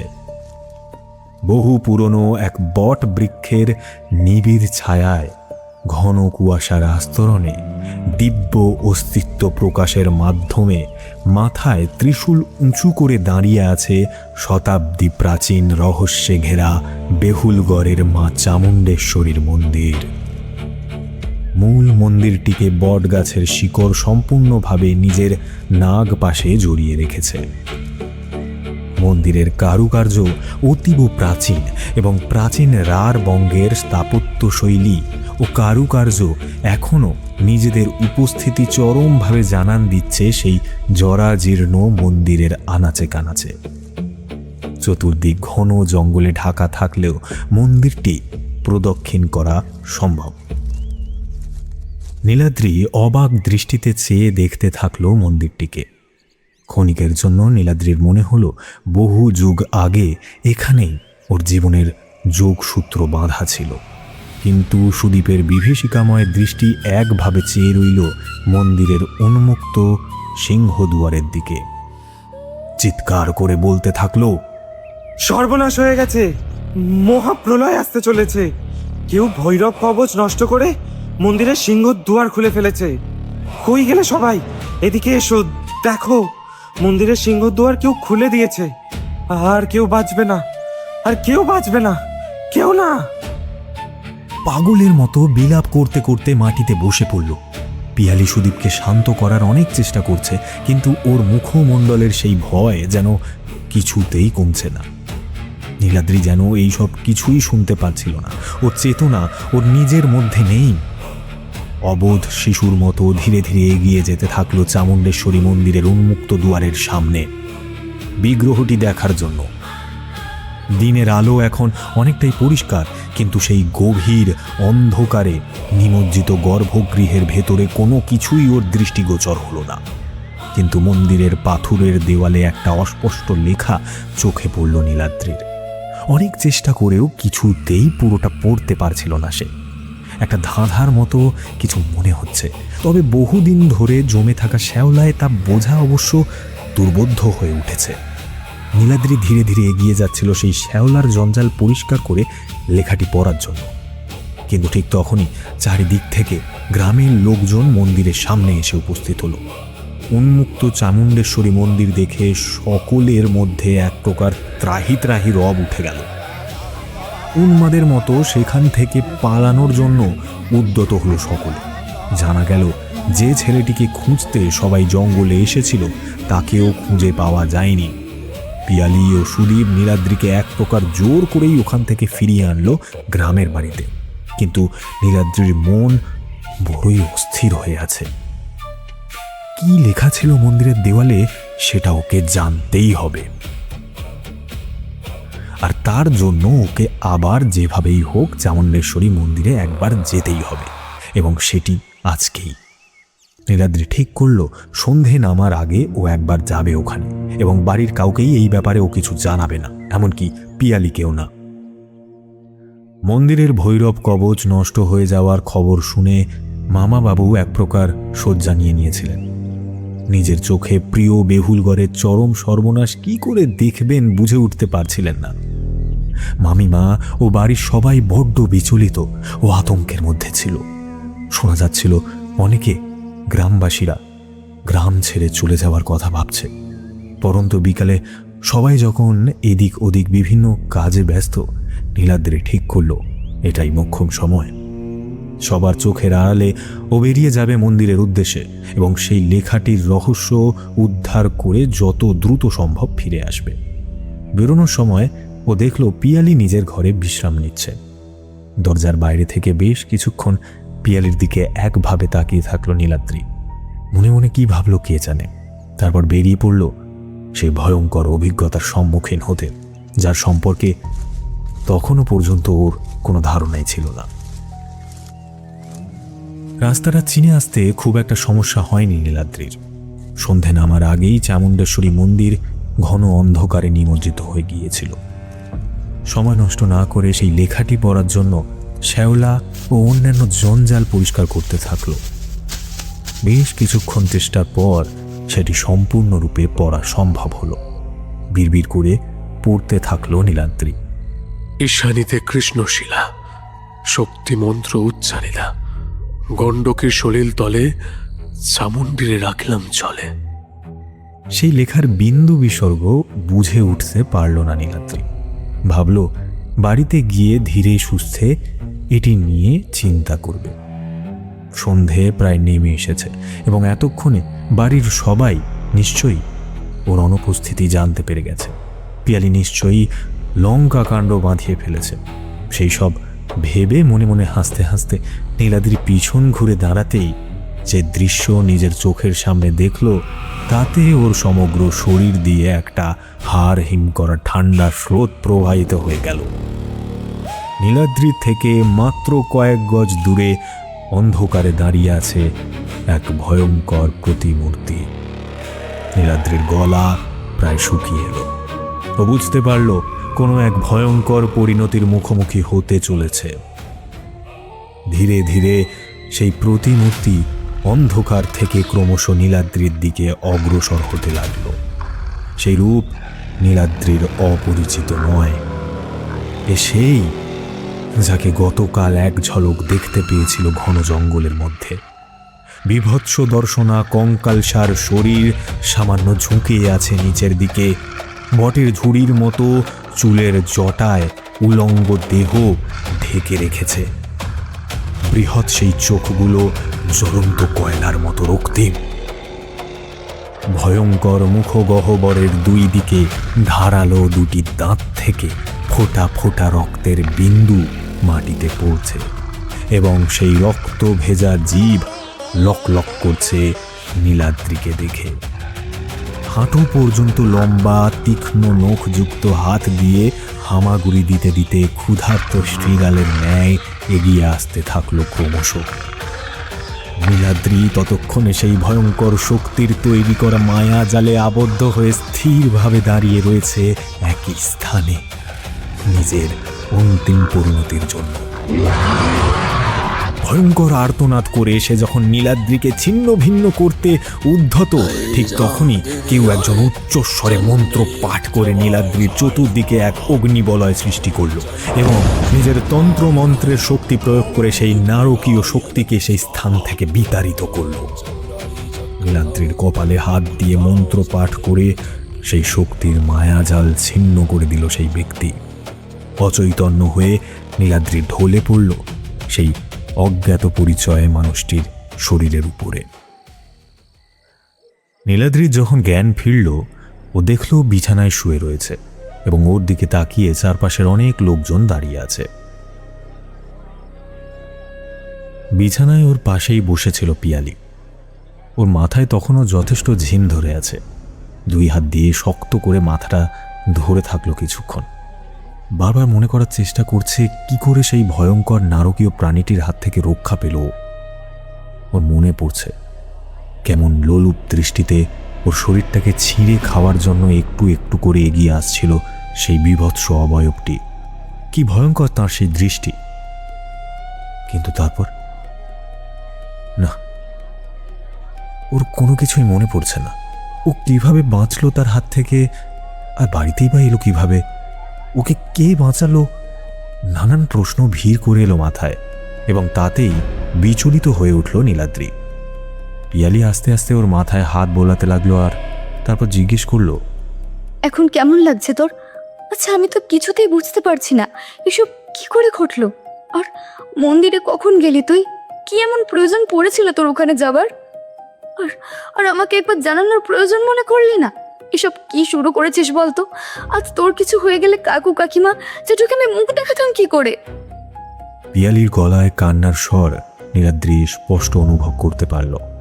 নিজের প্রিয় মানুষটাকে কষ্ট দেওয়ার কোনো ইচ্ছাই ছিল না নীলাদ্রির, কিন্তু নিয়তি যে ওর সাথে এক অদ্ভুত খেলা খেলে চলেছে তা ছেলেটা কি করে বোঝাবে কাউকে? পিয়ালি বলতে থাকলো, আমার তোকে এখানে আনাটাই ভুল হয়েছে। ভেবেছিলাম এখানে এসে তোর মানসিক অশান্তি কিছুটা কমবে, কিন্তু এখন দেখছি এই বেহুলগড়, ওই চামুণ্ডেশ্বরী মন্দির ধীরে ধীরে তোকে কেমন অন্য মানুষে পরিণত করছে। এই নীলকে আমি একদম চিনতে পারছি না। না না, আর এক মুহূর্ত এখানে নয়, কাল সকালেই আমরা হালিশহর ফিরে যাব। তুমি চাইলেই ওকে এখান থেকে নিয়ে যেতে পারবে না, আর এখান থেকে চলে গেলেই সব সমস্যার সমাধান সম্ভব নয়, বরং হিতে বিপরীত হতে পারে। তোমার বন্ধুটিকে চিরতরে হারাতে হতে পারে তোমায়।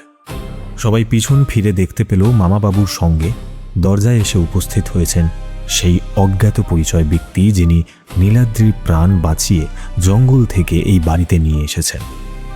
এই ব্যক্তিটি ঘরে আসার পর নীলাদ্রি বিছানায় উঠে বসল এবং তার দিকে একভাবে তাকিয়ে থাকল। তাকে দেখে ওর মনে হলো যেন অনেক দিনের পরিচিত কেউ ওর সামনে এসে দাঁড়িয়েছে। খুব কাছের কাউকে অনেক দিন পর দেখলে মানুষ যেমন আনন্দ অনুভব করে, নীলাদ্রিও ঠিক তেমন অনুভব করছিল। কিন্তু সেই ব্যক্তি নীলাদ্রিকে এক তীক্ষ্ণ দৃষ্টিতে পর্যবেক্ষণ করে যাচ্ছিল, ঠিক যেমন জঙ্গলের কোনো হিংস্র বাঘ তার শিকারের দিকে চেয়ে থাকে। এতক্ষণে সবাই মোটামুটি বুঝে গেছে এই ব্যক্তি কোনো সাধারণ মানুষ নয়, একজন তন্ত্রসিদ্ধ মধ্যবয়সী যুবক। নীলাদ্রির থেকে সম্ভবত বছর দশেকের বড় হবেন তিনি। মুন্ডিত মস্তক, পরনে কালো ধুতি ও উত্তরীয়, গলায় করাল মুন্ডের মালা, হাতে এবং বাজুতে বিভিন্ন শিকড় ধারণ করে আছেন। তার মধ্য ললাটে সেই বিশাল কালো বৃত্তের দিকে তাকালে মুহূর্তেই শরীর অসাড় হয়ে আসছে নীলাদ্রির। মামাবাবুর ইশারায় সকলেই সেই ঘর থেকে বেরিয়ে গেল, এমনকি পিয়ালিকেও থাকার অনুমতি দিলেন না তার মামা। তারপর ঘরের দরজা বন্ধ করে দিলেন মামাবাবু। এখন ঘরে উপস্থিত নীলাদ্রি, মামাবাবু এবং সেই রহস্যময় তন্ত্র সাধক। মামাবাবু বললেন, নীলাদ্রি, ইনি হলেন অঘোরতন্ত্র সাধক কাল রুদ্র। ইনি তোমাকে ওই ভয়ঙ্কর শক্তির হাত থেকে উদ্ধার করে জীবন ভিক্ষা দিয়েছেন। আজ উনি যদি সঠিক সময়ে ওই স্থানে না আসতেন, তাহলে তাহলে আমরা আর তোমাকে ফিরে পেতাম না বাবা। কিন্তু আপনি ওই জঙ্গলে কি করছিলেন? নীলাদ্রির প্রশ্ন শুনে সেই সাধক দুটো হাত পেছনে করে দাঁড়ালো। অদ্ভুত ভঙ্গিতে ঘাটটি একবার ডান দিক এবং একবার বাঁ দিকে ঘোরালো। তারপর কর্কশ স্বরে বলল, আমাদের মতন ভবগুরুদের কোনো নির্দিষ্ট স্থান থাকে না। কালের নিয়মে আমরা যখন খুশি যেখানে খুশি যেতে পারি। আর চন্ডার ইচ্ছায় তোমার উদ্ধার আমার হাতে হওয়ার ছিল, তাই সেই সময় আমি ওখান দিয়ে যাচ্ছিলাম এবং সেই কারণেই ওই ভয়ঙ্কর শক্তির হাত থেকে তুমি রক্ষা পেলে। কিন্তু এই বিভৎস দর্শনা নারী মূর্তি কে আপনি জানেন? নীলাদ্রি প্রশ্ন করল সেই সাধককে। চন্ডারি। চোখ বন্ধ করে সাধক উত্তর দিলেন, মনীষ বাবুর সাথে অনেকক্ষণ কথা হয়েছে আমার। ওই মন্দিরের বৃত্তান্ত সম্পর্কে উনি আমাকে অবগত করলেন। বহু বছর আগে অত্যন্ত গুচ্ছ চামক সাধনার মাধ্যমে কাপালিকে দ্বারা যে শক্তি জাগরণ হয়েছিল সে হলো মা চামুন্ডার উগ্র তামসিক রূপ চান্ডারি। এই শক্তিকে আয়ত্ত করার ক্ষমতা উচ্চ মার্গের সাধনা ছাড়া অসম্ভব। তবে ক্ষণিকের জন্য এই শক্তি হ্রাস করা যায়, আর সেই কারণে আজ তুমি বেঁচে গেছো। কিন্তু মামাবাবু তো বলেছিলেন কাশীর ত্রিকালজ্ঞ সাধক তাকে গর্ভগৃহে শক্তিযন্ত্রে আবদ্ধ করেছিলেন। তাহলে সে মুক্তি পেল কি করে? নীলাদ্রির প্রশ্ন শুনে মামাবাবু বিষণ্ণ মুখে দাঁড়িয়ে রইলেন। আর সেই সাধক বললেন, আবার তাকে জাগ্রত করা হয়েছে। কেউ নিজের ঘৃণ্য উদ্দেশ্য চরিতার্থ করার জন্য ভৈরব কবচ নষ্ট করে সেই শক্তিকে উন্মুক্ত করেছে।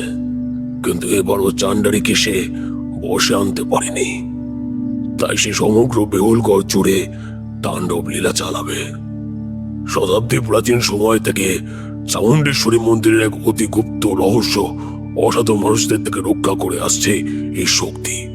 তাই সেই রহস্য মানবকুলের হাত থেকে রক্ষা করার জন্য শুভ অশুভ নির্বিশেষে কাউকে সে রেহাই দেবে না। আর আজ ওই দেওয়াল থেকে যে দাদা তুমি উদ্ধার করেছো তা সেই রহস্যেরই সংকেত। মামাবাবু হাত জোর করে সাধকের সামনে দাঁড়ালেন। এর হাত থেকে রক্ষা পাওয়ার কি কোনো উপায় নেই মহারাজ? আমাদের গ্রামের নিরীহ মানুষগুলোকে বাঁচান, আপনি দয়া করে বাঁচান। এক গভীর নিঃশ্বাস নিয়ে সেই সাধক বলল, গ্রামের মানুষের থেকেও নীলাদ্রির বিপদ এখন সবচেয়ে বেশি। ওই রহস্যের সংকেত এখনো জেনে গেছে, সুতরাং সবার আগে চান্ডারি ওকে শেষ করবে। সাধকের কথা শুনে মামাবাবু হকচকিয়ে উঠলেন। মনে মনে ভাবলেন, কোন দূর শহরের এই ছেলের কি এমন ক্ষমতা আছে যে শতাব্দী প্রাচীন চামুণ্ডেশ্বরী মন্দিরের রহস্য সেই উদ্ধার করতে পারে?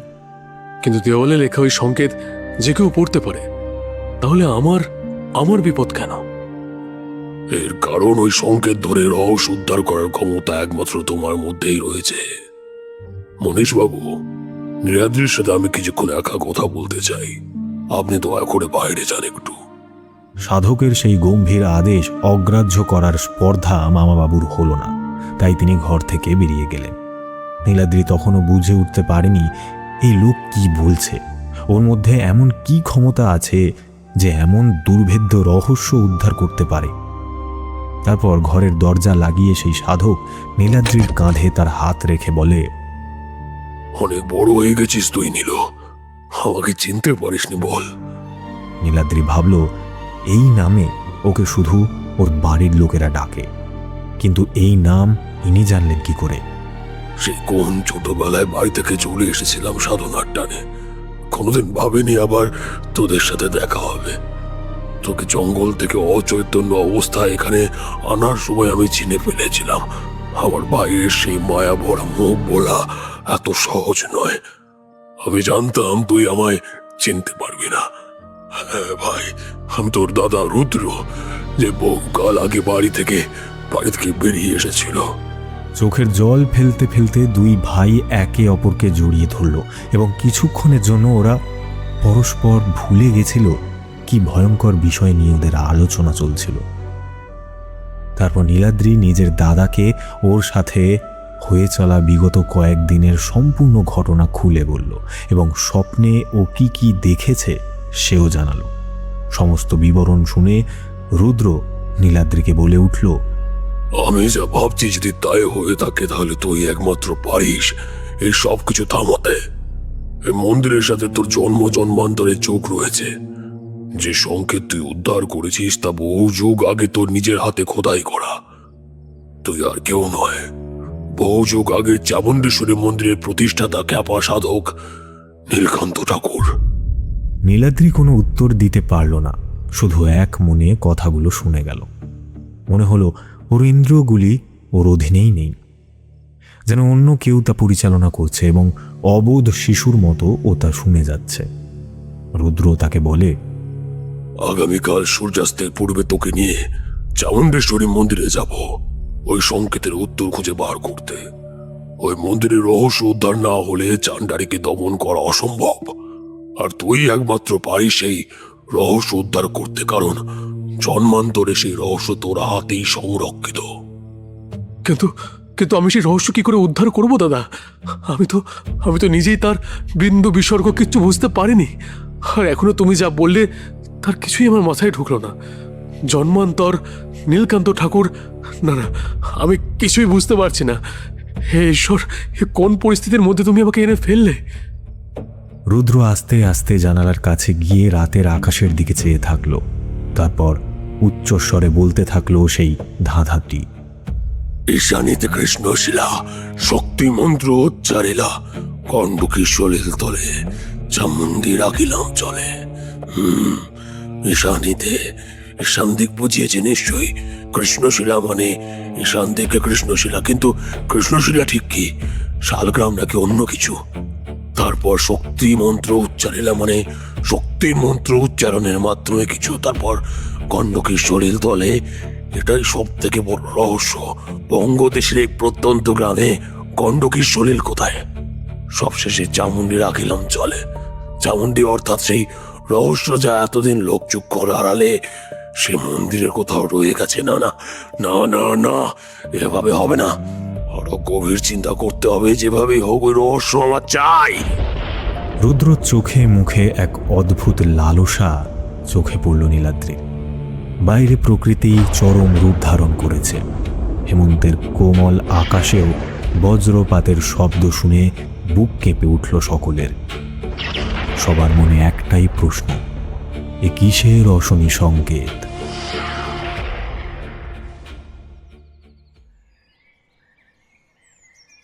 এক ভয়ানক দুর্যোগের রাত কাটিয়ে ভোর ভাঙল বেহুলগড়ে। পরপর 2 রাত নীলাদ্রি ঠিক মতো ঘুমাতে পারেনি। ওর চোখে মুখে ক্লান্তির ছাপ স্পষ্ট।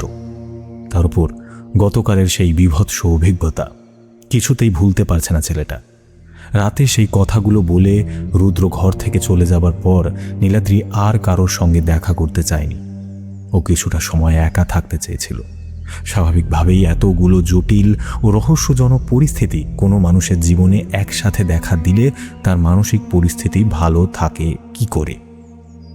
এমন অচেনা জায়গায় অচেনা পরিবেশে নিজের দাদার সাথে পুনর্মিলনের আনন্দ ছিল ঠিক, কিন্তু তারপরও রুদ্রর সেই অবিশ্বাস্য কথাগুলো মাথা থেকে কিছুতেই যাচ্ছিল না। বিভিন্ন ভাবনা ভিড় করে থাকলো ওর অবচেতন মনে। নীলকান্ত ঠাকুর, জন্মান্তর, মন্দিরের রহস্য, সংকেত, ওই পারে সেই সব উদ্ধার করতে। সেই ঘরের 4 দেওয়ালের মধ্যে দম বন্ধ হয়ে আসতে লাগলো নীলাদ্রির। কিন্তু এই সব কিছুই ছাপিয়ে গিয়ে ওর কল্পনায় ভেসে উঠল গতকালের সেই ভয়াল দৃশ্য। উলঙ্গ শরীর, জটাযুক্ত কেশ, বিশাল মুখগহ্বর থেকে বেরিয়ে আসা রক্তরাঙা জিভ, আর মুখের দুপাশের সেই আঙুল সমান বড় বড় দাঁত। চান্ডারি। কপালে বেরিয়ে আসা বিন্দু বিন্দু ঘামের ফোঁটাগুলো মুছে ঢোক গিল নীলাদ্রি। তারপর একা ঘরের বিছানায় শুয়ে নিজেই নিজের মনের সাথে কথা বলতে থাকলো। আমার দাদা এত বড় সিদ্ধতান্ত্রিক, আর সে কথা আমি এতদিন পর এখন জানতে পারছি। তাও এমন সন্ধিক্ষণে যখন আমার প্রাণ সংশয়ের উপক্রম হয়ে পড়েছিল। সত্যি আমাদের জীবন বড়ই বিচিত্র। যে দাদাকে আমি এবং আমার বাড়ির সবাই প্রায় ভুলেই গিয়েছিলাম, সেই কিনা আজ আমার জীবনে দেবদূতের মতো উপস্থিত হলো। ছোটবেলায় মায়ের মুখে দু একবার শুনেছি কিসব জাদুবিদ্যা তন্ত্রমন্ত্রের প্রতি তার বরাবরই আকর্ষণ ছিল, আর সেই কারণেই একদিন বাড়ির কাউকে কিছু না জানিয়ে নিরুদ্দেশ হয়ে যায়। বাবা এবং জেঠুকে খোঁজার অনেক চেষ্টা করেছিল শুনেছিলাম, খবরের কাগজে বিজ্ঞাপনও দেওয়া হয়েছিল, কিন্তু যে মানুষ নিজে থেকে লোকচক্ষুর আড়ালে চলে যেতে চায় তাকে খুঁজে পাওয়া অত সহজ নয়। ওর কোনো সন্ধান পাওয়া যায়নি। ধীরে ধীরে বাড়ির সকলেই আশা ছেড়ে দেয়। এখন একটু একটু বুঝতে পারছি বাড়ির সবাই আমায় কেন চোখের আড়াল করতে চায় না। ঘর পোড়া গরু তো। বিছানায় ধীরে ধীরে উঠে বসল নীলাদ্রি। কিন্তু এই বেহুল করে এমনভাবে দাদা আমার সামনে আসবে কোনোদিনও কল্পনা করতে পারিনি। কতটা বদলে গেছে এখন। মুখের দিকে তাকালেই ভেতরটা কেমন আতঙ্কিত হয়ে ওঠে। নিজের ইন্দ্রিয়ের ওপর নিয়ন্ত্রণ হ্রাস পেতে থাকে। আচ্ছা, দাদা যেগুলো আমাকে বলেছে সেসব যদি সত্যি হয়, তাহলে সত্যি কি কোনো রহস্য উদ্ধার হবে মন্দির থেকে আমার হাত ধরে? কোনো বড় সর্বনাশ হতে যাচ্ছে না তো? এ কন্দুর ভেতু ছেলে আস্তে আস্তে জড়িয়ে যাচ্ছি আমি। রক্ষা করো মা, রক্ষা করো। কখন সেই হালি শহরের নীলাদ্রি, যার মনে কিনা ঈশ্বরের অস্তিত্ব নিয়েই প্রশ্নচিহ্ন ছিল এক সময়, নিজের খেয়ালে হাত জোর করে সেই পরমেশ্বরীকে স্মরণ করতে থাকলো এক মনে। দুপুর গড়িয়ে বিকেল হতে লাগলো। পিয়ালি বা বাড়ির কেউই জানে না গতকাল বন্ধ ঘরে তিনজনের মধ্যে কি কথা হয়েছে এবং পরবর্তীতে মামাবাবুর অনুপস্থিতিতে সেই সাধক ও নীলাদ্রির মধ্যে কি নিয়ে এতক্ষণ আলোচনা চলল, সেই সবই এক বড় প্রশ্নচিহ্ন সকলের কাছে। রুদ্র মামাবাবু এবং নীলাদ্রিকে সমস্ত বিষয়টি আপাতত গোপন রাখার পরামর্শ দিয়েছে। সন্ধ্যা নামার কিছু প্রহর আগে নীলাদ্রি এবং রুদ্র মন্দিরের উদ্দেশ্যে রওনা দিল। পিয়ালি সেই বিষয়টিতে যথেষ্ট আপত্তি থাকলেও মামাবাবু এবং নীলাদ্রি ওর কথা শুনল না। রাগে ও অভিমানে সেই যে দুপুর থেকে ঘরে দরজা দিয়েছে আর বেরোয়নি পিয়ালি। যখন মন্দিরের সামনে এসে ওরা উপস্থিত হলো, দিনের আলো তখনও যথেষ্ট পরিষ্কার। সূর্যদেব ধীরে ধীরে পশ্চিম আকাশে ঢলে পড়ছে, তার রক্তিমাভায় চতুর্দিক রাঙিয়ে। নীলাদ্রির অন্তরে গতকালে সেই ভয়ঙ্কর অভিজ্ঞতা বারবার জানান দিলেও রুদ্রর দিকে তাকালে একটু সাহস পাচ্ছে সে মনে। হঠাৎ নীলাদ্রির মনে একটা প্রশ্ন জন্ম নিল। আচ্ছা দাদা, সারাদিনে আমরা এখানে না এসে এই সন্ধ্যের সময় এখানে কেন এলাম বলতে পারো? এই সময় এখানে আসাটা ঠিক হলো কি? মানে গতকালের অভিজ্ঞতা থেকে বললাম কথাটা। কোনো উত্তর দিল না রুদ্র। চারিদিকটা বেশ ভালো করে পর্যবেক্ষণ করে নিল এবং নিজের ঝোলা থেকে এক বিশেষ ভস্য জাতীয় কিছু বার করে মন্ত্র উচ্চারণের মাধ্যমে মন্দিরের চতুর্দিকে এক বেষ্টনী তৈরি করল, ওদের দুজনকে তার ভিতরে রেখে। তারপর নীলাদ্রির উদ্দেশ্যে বলল, কেন এই সময় নির্বাচন করা হয়েছে তা একটু পরেই বুঝতে পারবি। এখন আমি যা যা বলছি খুব মন দিয়ে শুনবি। কোনো পরিস্থিতিতে এই বেষ্টনী অতিক্রম করবি না, তাহলে আজ আমার ক্ষমতা হবে না তোকে রক্ষা করার। চান্ডারিয়ার ছলনার মাধ্যমে আমাদের নিজের দিকে আকৃষ্ট করবে, কিন্তু কোনো মতে সেই মৃত্যু ফাঁদে পা দেওয়া যাবে না। আমি এই মন্দিরে প্রবেশ করতে পারবো না, কিন্তু তোর সে ক্ষমতা রয়েছে। তাই আমি যেমনটা বলছি ঠিক সেই মতো চলতে হবে তোকে। তুমি মন্দিরে প্রবেশ করতে পারবে না? কিন্তু কেন? নীলাদ্রির প্রশ্ন শুনে ভয়ঙ্কর রকম রেগে উঠল রুদ্র। এত প্রশ্ন করবি না, আমার এসব একদম পছন্দ নয়। আমি মন্দিরে প্রবেশ করব না, কারণ আমার ইষ্ট আমাকে সে আদেশ দেয় না। সেসব জটিল তত্ত্ব তোর বুঝে কাজ নেই। তোকে যা বলছি সেটা মন দিয়ে শোন। এই সিংহ দুয়ার উন্মুক্ত করে ভেতরে ঢোকা মাত্রই দেখতে পাবি মন্দিরের ঠিক মাঝখানে রত্ন বিধিতে অধিষ্ঠান করছে কোষ্ঠী পাথরের তৈরি চতুর্ভুজা দেবী চামুণ্ডার বিগ্রহ। নে, এটা ধর। রুদ্র নীলাদ্রির হাতে একটা শিকড় জাতীয় কিছু দিল। মন্দিরে প্রবেশ করে শিকড় মুখে দিবি, তারপর যে কার্য হবার এমনিই হবে। যা, আর দেরি করিস না। কোনো প্রশ্ন করার ক্ষমতা নীলাদ্রির হলো না। নিতান্ত শিশুর মতো সেই সমস্ত কথাগুলো শুনে গেল। জঙ্গল থেকে হিংস্র পশুদের ডাক ওদের কানে এলো। চারিদিকে ইতিমধ্যেই এক অস্বাভাবিক পরিবেশ তৈরি হতে শুরু করেছে।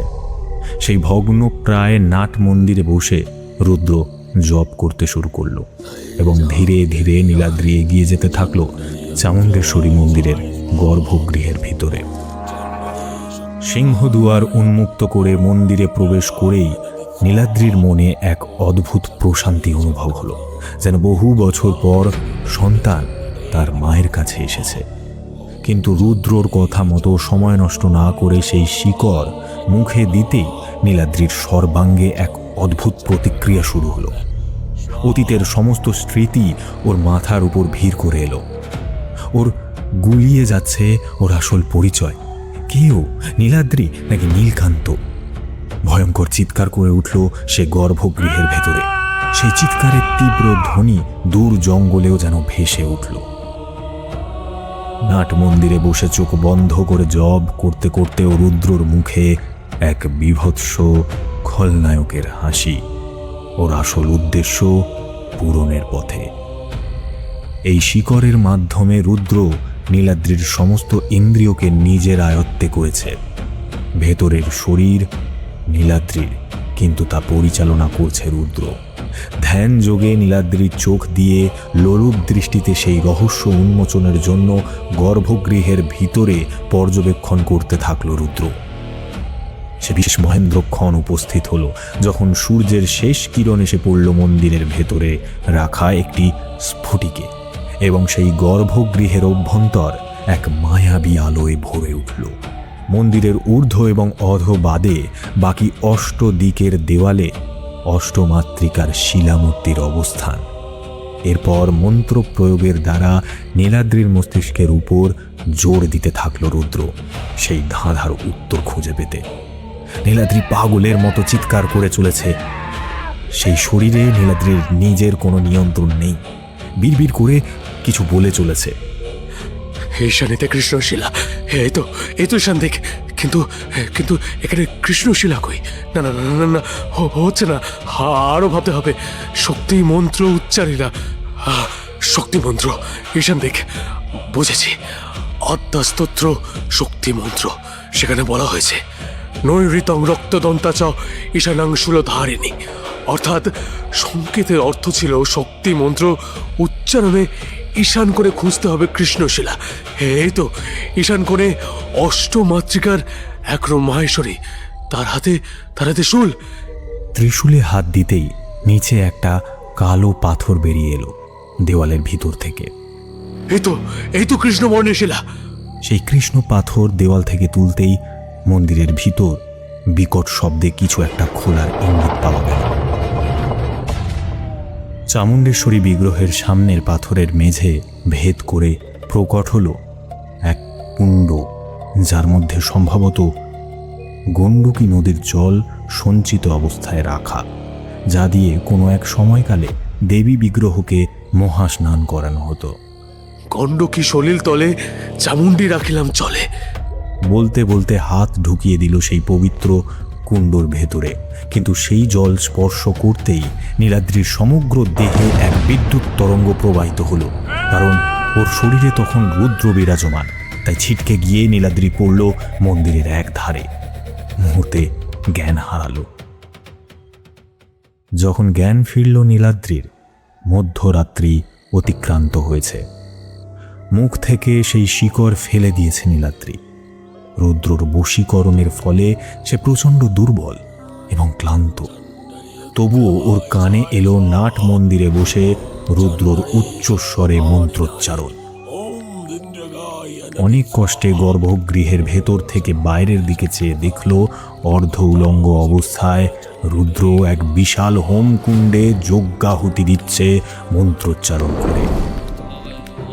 অনেক কষ্টে আস্তে আস্তে বাইরে এলো নীলাদ্রি। ওকে দেখে উন্মাদের মতো চিৎকার করে হাসতে থাকলো রুদ্র।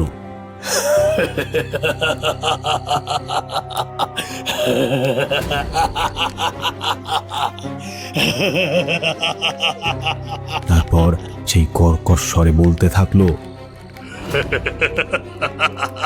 বোকা বোকা, বড্ড বোকা রে তুই ছোকরা। নিজের দাঁতকে এতদিন পর দেখে কোনো কিছু না জেনে অন্ধের মতো বিশ্বাস করে ফেললি, হ্যাঁ? হ্যাঁ, আর সে অসাধ্য সাধন করে দিলি, যার জন্য বিগত কয়েক বছর ধরে আমি তপস্যা করে যাচ্ছি। ওই কাল রুদ্র পিশাচ সাধক। দীর্ঘ 20 বছর ধরে আমি পিশাচ তন্ত্র সাধনা করে যাচ্ছি। আমার গুরু ছিলেন ওই কাপালিকের শিষ্য, যে এই মন্দিরের চামক সাধনা করে চান্ডারি শক্তিকে জাগ্রত করেছিল। গুরুর কাছে সেই বৃত্তান্ত শুনে আমি মনে মনে স্থির করেছিলাম এই শক্তিকে নিজের বশে আনবো, তারপর আমার তন্ত্র ক্ষমতার কোনো সীমা থাকবে না। গুরুদেব আমাকে মানা করেছিলেন এই আগুন নিয়ে খেতে, কিন্তু আমি তার কথা অগ্রাহ্য করে বহু বছর ধরে গোপনে জঙ্গলে সেই চামক সাধনা শুরু করে, এবং বহু বছরের সাধনার পর ভৈরব কবচ নষ্ট করে এই মন্দিরের সিংহ দুয়ার উন্মুক্ত করি। কিন্তু আমার চামক সাধনা পুরোপুরি সফল হয়নি, ফলে চান্ডারির শক্তিকে আমি বশ করতে পারিনি। কিন্তু ওই কাপালিকের মতন চান্ডারি আমাকে মারতে পারেনি, কারণ আমার শরীরে বয়ে চলেছে এই মন্দিরে সে খ্যাপা সাধক নীলকান্ত ঠাকুরের বংশের রক্ত।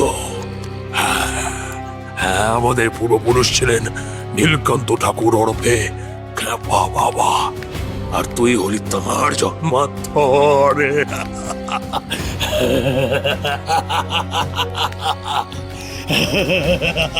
নীলাদ্রির চোখ দিয়ে জল বেরিয়ে এলো। যে দাদাকে নিজের সামনে দেখছে সে এতটা নীচ ও পাপিষ্ঠ হতে পারে তা কল্পনা করতে পারেনি। রুদ্র বলে চলল, চান্ডারি আমার বসে না এলে এই মন্দিরের এই গুপ্ত রহস্য আমি কোনোদিনও উদ্ধার করতে পারবো না, আমি জানতাম। কিন্তু তুই যে এভাবে আমার সামনে সুযোগ এনে দিবি আমি তা ভাবতেও পারিনি। দেবী চামুন্ডাও হয়তো চায় শক্তি আমার হোক। কাল সন্ধ্যাকালে তুই যখন ওই সংকেত উন্মোচন করলি, যা এতদিনে কেউ করতে পারেনি, আমি বুঝেছিলাম তুই কোনো সাধারণ মানুষ না। তারপর তোর মুখে বাকিটা শুনে আমি নিশ্চিত হলাম তোর পূর্ব পরিচয় সম্পর্কে। হ্যাঁ, তুই নীলকান্ত ঠাকুরের জন্মান্তর, নীলাদ্রি সিংহ রায়। দেবী চামুন্ডার অসম্ভব শক্তিশালী ব্রহ্মশিলা ওই গণ্ডকীর কুণ্ডে ডুবিয়ে রেখে নীলকান্ত ঠাকুর ইহলোক ত্যাগ করেছিলেন মায়ের গুপ্ত রহস্য সবার কাছে আড়াল করে। আর আজ নীলাদ্রি রূপে সেই আবার এই রহস্যময় দিব্য শক্তি সম্পন্ন ব্রহ্মশিলা আমার হাতে তুলে দেবে। নীলাদ্রি চিৎকার করে বলল, না, কোনোদিন তোর ইচ্ছা পূরণ হবে না পাপিষ্ঠ। মায়ের শক্তি কোনো অসাধু মানুষের হাতে আমি কোনোদিন যেতে দেব না। না! রুদ্র বিকট শব্দে হেসে উঠল। এই দেখ, পিশাচকান্তা যজ্ঞের মাধ্যমে এই পবিত্র কুণ্ডের জল আমি অপবিত্র করে দেব, তারপর আর কোনো বাধা থাকবে না ওই ব্রহ্মশিরা উন্মোচনে। নীলাদ্রি চেষ্টা করলো সেই যজ্ঞ নষ্ট করার, কিন্তু পিশাচ সিদ্ধ কাল রুদ্রর শক্তির কাছে ও নিরুপায়। রুদ্র সেই যজ্ঞের জ্বলন্ত কাঠ নিয়ে ধীরে ধীরে অগ্রসর হতে থাকলো মা চামুণ্ডেশ্বরীর গর্ভগৃহের দিকে, ব্রহ্মশিলা উন্মোচনের জন্য। ভয়ঙ্কর বিশ্রী এক হাসি হাসতে হাসতে অসুরের ন্যায় সে অগ্রসর হচ্ছে।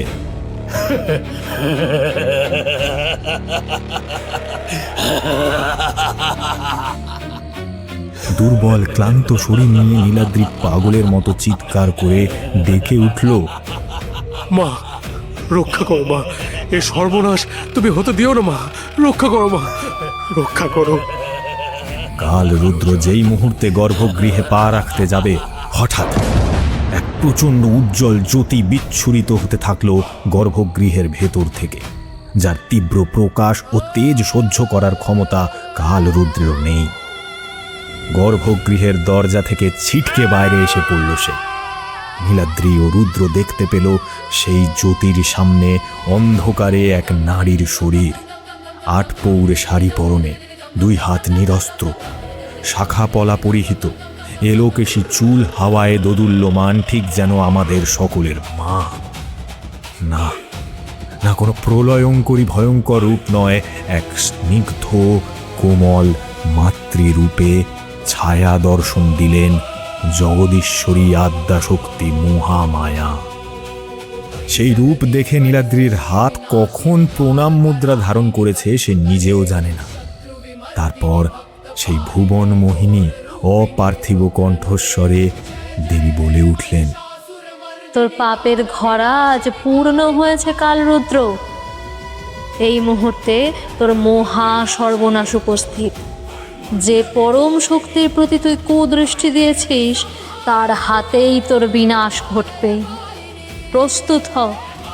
কালরুদ্রের বাক শক্তি লোপ পেয়েছে। মহামায়ার মায়া জালে সে এক মূর্তমান পাথরে পরিণত। নীলাদ্রি দেখতে পেল গর্ভগৃহের ভেতর থেকে সেই বীভৎস ক্ষুধার্ত দৃষ্টি নিয়ে চাণ্ডারি ধীরে ধীরে বেরিয়ে আসছে কালরুদ্রের দিকে। ধীরে ধীরে কালরুদ্রের বুকের উপরে গিয়ে দাঁড়ালো চাণ্ডারি। তারপর তার নখযুক্ত হাত দিয়ে কালরুদ্রের শরীর ছিন্ন ভিন্ন করতে থাকল। যন্ত্রণায় চিৎকার করে উঠল কালরুদ্র। তার চিৎকারের শব্দ প্রতিধ্বনিত হতে লাগলো গোটা জঙ্গলময়। অবশেষে চাণ্ডারি কালরুদ্রের বুক চিরে তার শরীরটি 2 ভাগে ভাগ করে দিলেন এবং সেগুলি ছুঁড়ে ফেলে দিলেন সেই অগ্নিকুণ্ডে। তারপর পুনরায় গর্ভগৃহে মাতৃ শরীরে বিলীন হয়ে গেল চাণ্ডারি। কালরুদ্রের দেহ জ্বলন্ত অগ্নিতে ভস্মীভূত হল। আরও একবার মাতৃশক্তির হাতে অসুর শক্তির বিনাশ ঘটল এবং তার সাক্ষী থাকল এক তুচ্ছ মানব। সেই ছায়া মূর্তির অপার্থিব কণ্ঠস্বর নীলাদ্রির উদ্দেশ্যে বলে উঠল, তোর কাজ সম্পন্ন হয়েছে বাছা। এই ব্রহ্মশিলা আর মানব সমাজে সুরক্ষিত নয়। তাই আজ এই মুহূর্তে আমি এই শক্তিশালী শিলাকে ধরিত্রীর বুকে চিরতরে নিমজ্জিত করলাম। কোনো দিন কেউ আর তা উদ্ধার করতে পারবে না। তোমার এত করুণা মা আমার উপরে। হে পাপীকে তুমি দর্শন দিলে মা। তুই যে আমার পরম ভক্ত নীলকান্ত। জন্মান্তরে আজ তুই এই শরীরে আমার সামনে। শরীর বদলায় কিন্তু সেই পরমাত্মার অংশ একই থাকে। আমার আশীর্বাদ সদা তোর সঙ্গে থাকবে।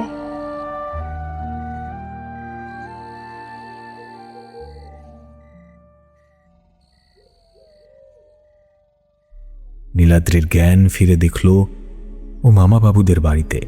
সবাই কৌতূহলী দৃষ্টিতে ওর দিকে তাকিয়ে। এখন ঠিক আছো নীলাদ্রি? ভোরবেলায় পিয়ালি, সুদীপ ও গ্রামের লোকেরা মন্দিরের সামনে থেকে তোমাকে অচৈতন্য অবস্থায় এখানে নিয়ে আসে। সব ঠিক আছে তো? সেই সাধক বাবার কি খবর? মামাবাবু এবং সবার কাছে সেই দৈব অভিজ্ঞতার কথা সযত্নে নিজের অভ্যন্তরে গোপন করে রাখল নীলাদ্রি। কিছু জিনিস নিজের মধ্যে রাখাটাই বুদ্ধিমানের পরিচয়। নীলাদ্রি শুধু এইটুকুই জানালো, আজ থেকে বেহুলগড় অভিশাপ মুক্ত। আর কোনোদিন কেউ মা চামুণ্ডেশ্বরী মন্দিরের কোনো ক্ষতি করতে পারবে না। মা নিজেই সমস্ত পাপীদের শাস্তি দিয়েছেন। মামাবাবু, আপনি মায়ের মন্দির সংস্কারের ব্যবস্থা করুন। আমি চাই পুনরায় মায়ের মন্দিরে নিত্য পুজো শুরু হোক। নীলাদ্রির সেই দৃঢ় কণ্ঠস্বরে এমন সুখবর শুনে মামাবাবু ও সকলে আনন্দে উৎফুল্ল হয়ে উঠল। পিয়ালি একভাবে তাকিয়েছিল নীলাদ্রির দিকে। নীলাদ্রির চোখে চোখ পড়তেই দুজনে মৃদু হাসল। এই দুদিনে মেয়েটাও এটা বুঝে গেছে কতটা ভালোবাসে এই পাগল ছেলেটাকে। পরের দিন বিকেলে সুদীপ ওদের ট্রেনে তুলে দিতে এসেছিল বেহুলগড় স্টেশনে। নীলাদ্রি মামাবাবুকে কথা দিয়েছে মন্দিরের পুনঃপ্রতিষ্ঠা পুজোতে অবশ্যই আসবে। আর আসতে তো ওকে হবেই, কারণ মায়ের প্রিয় ভক্ত ছাড়া সেই পুজো সম্পূর্ণ হয় কি করে।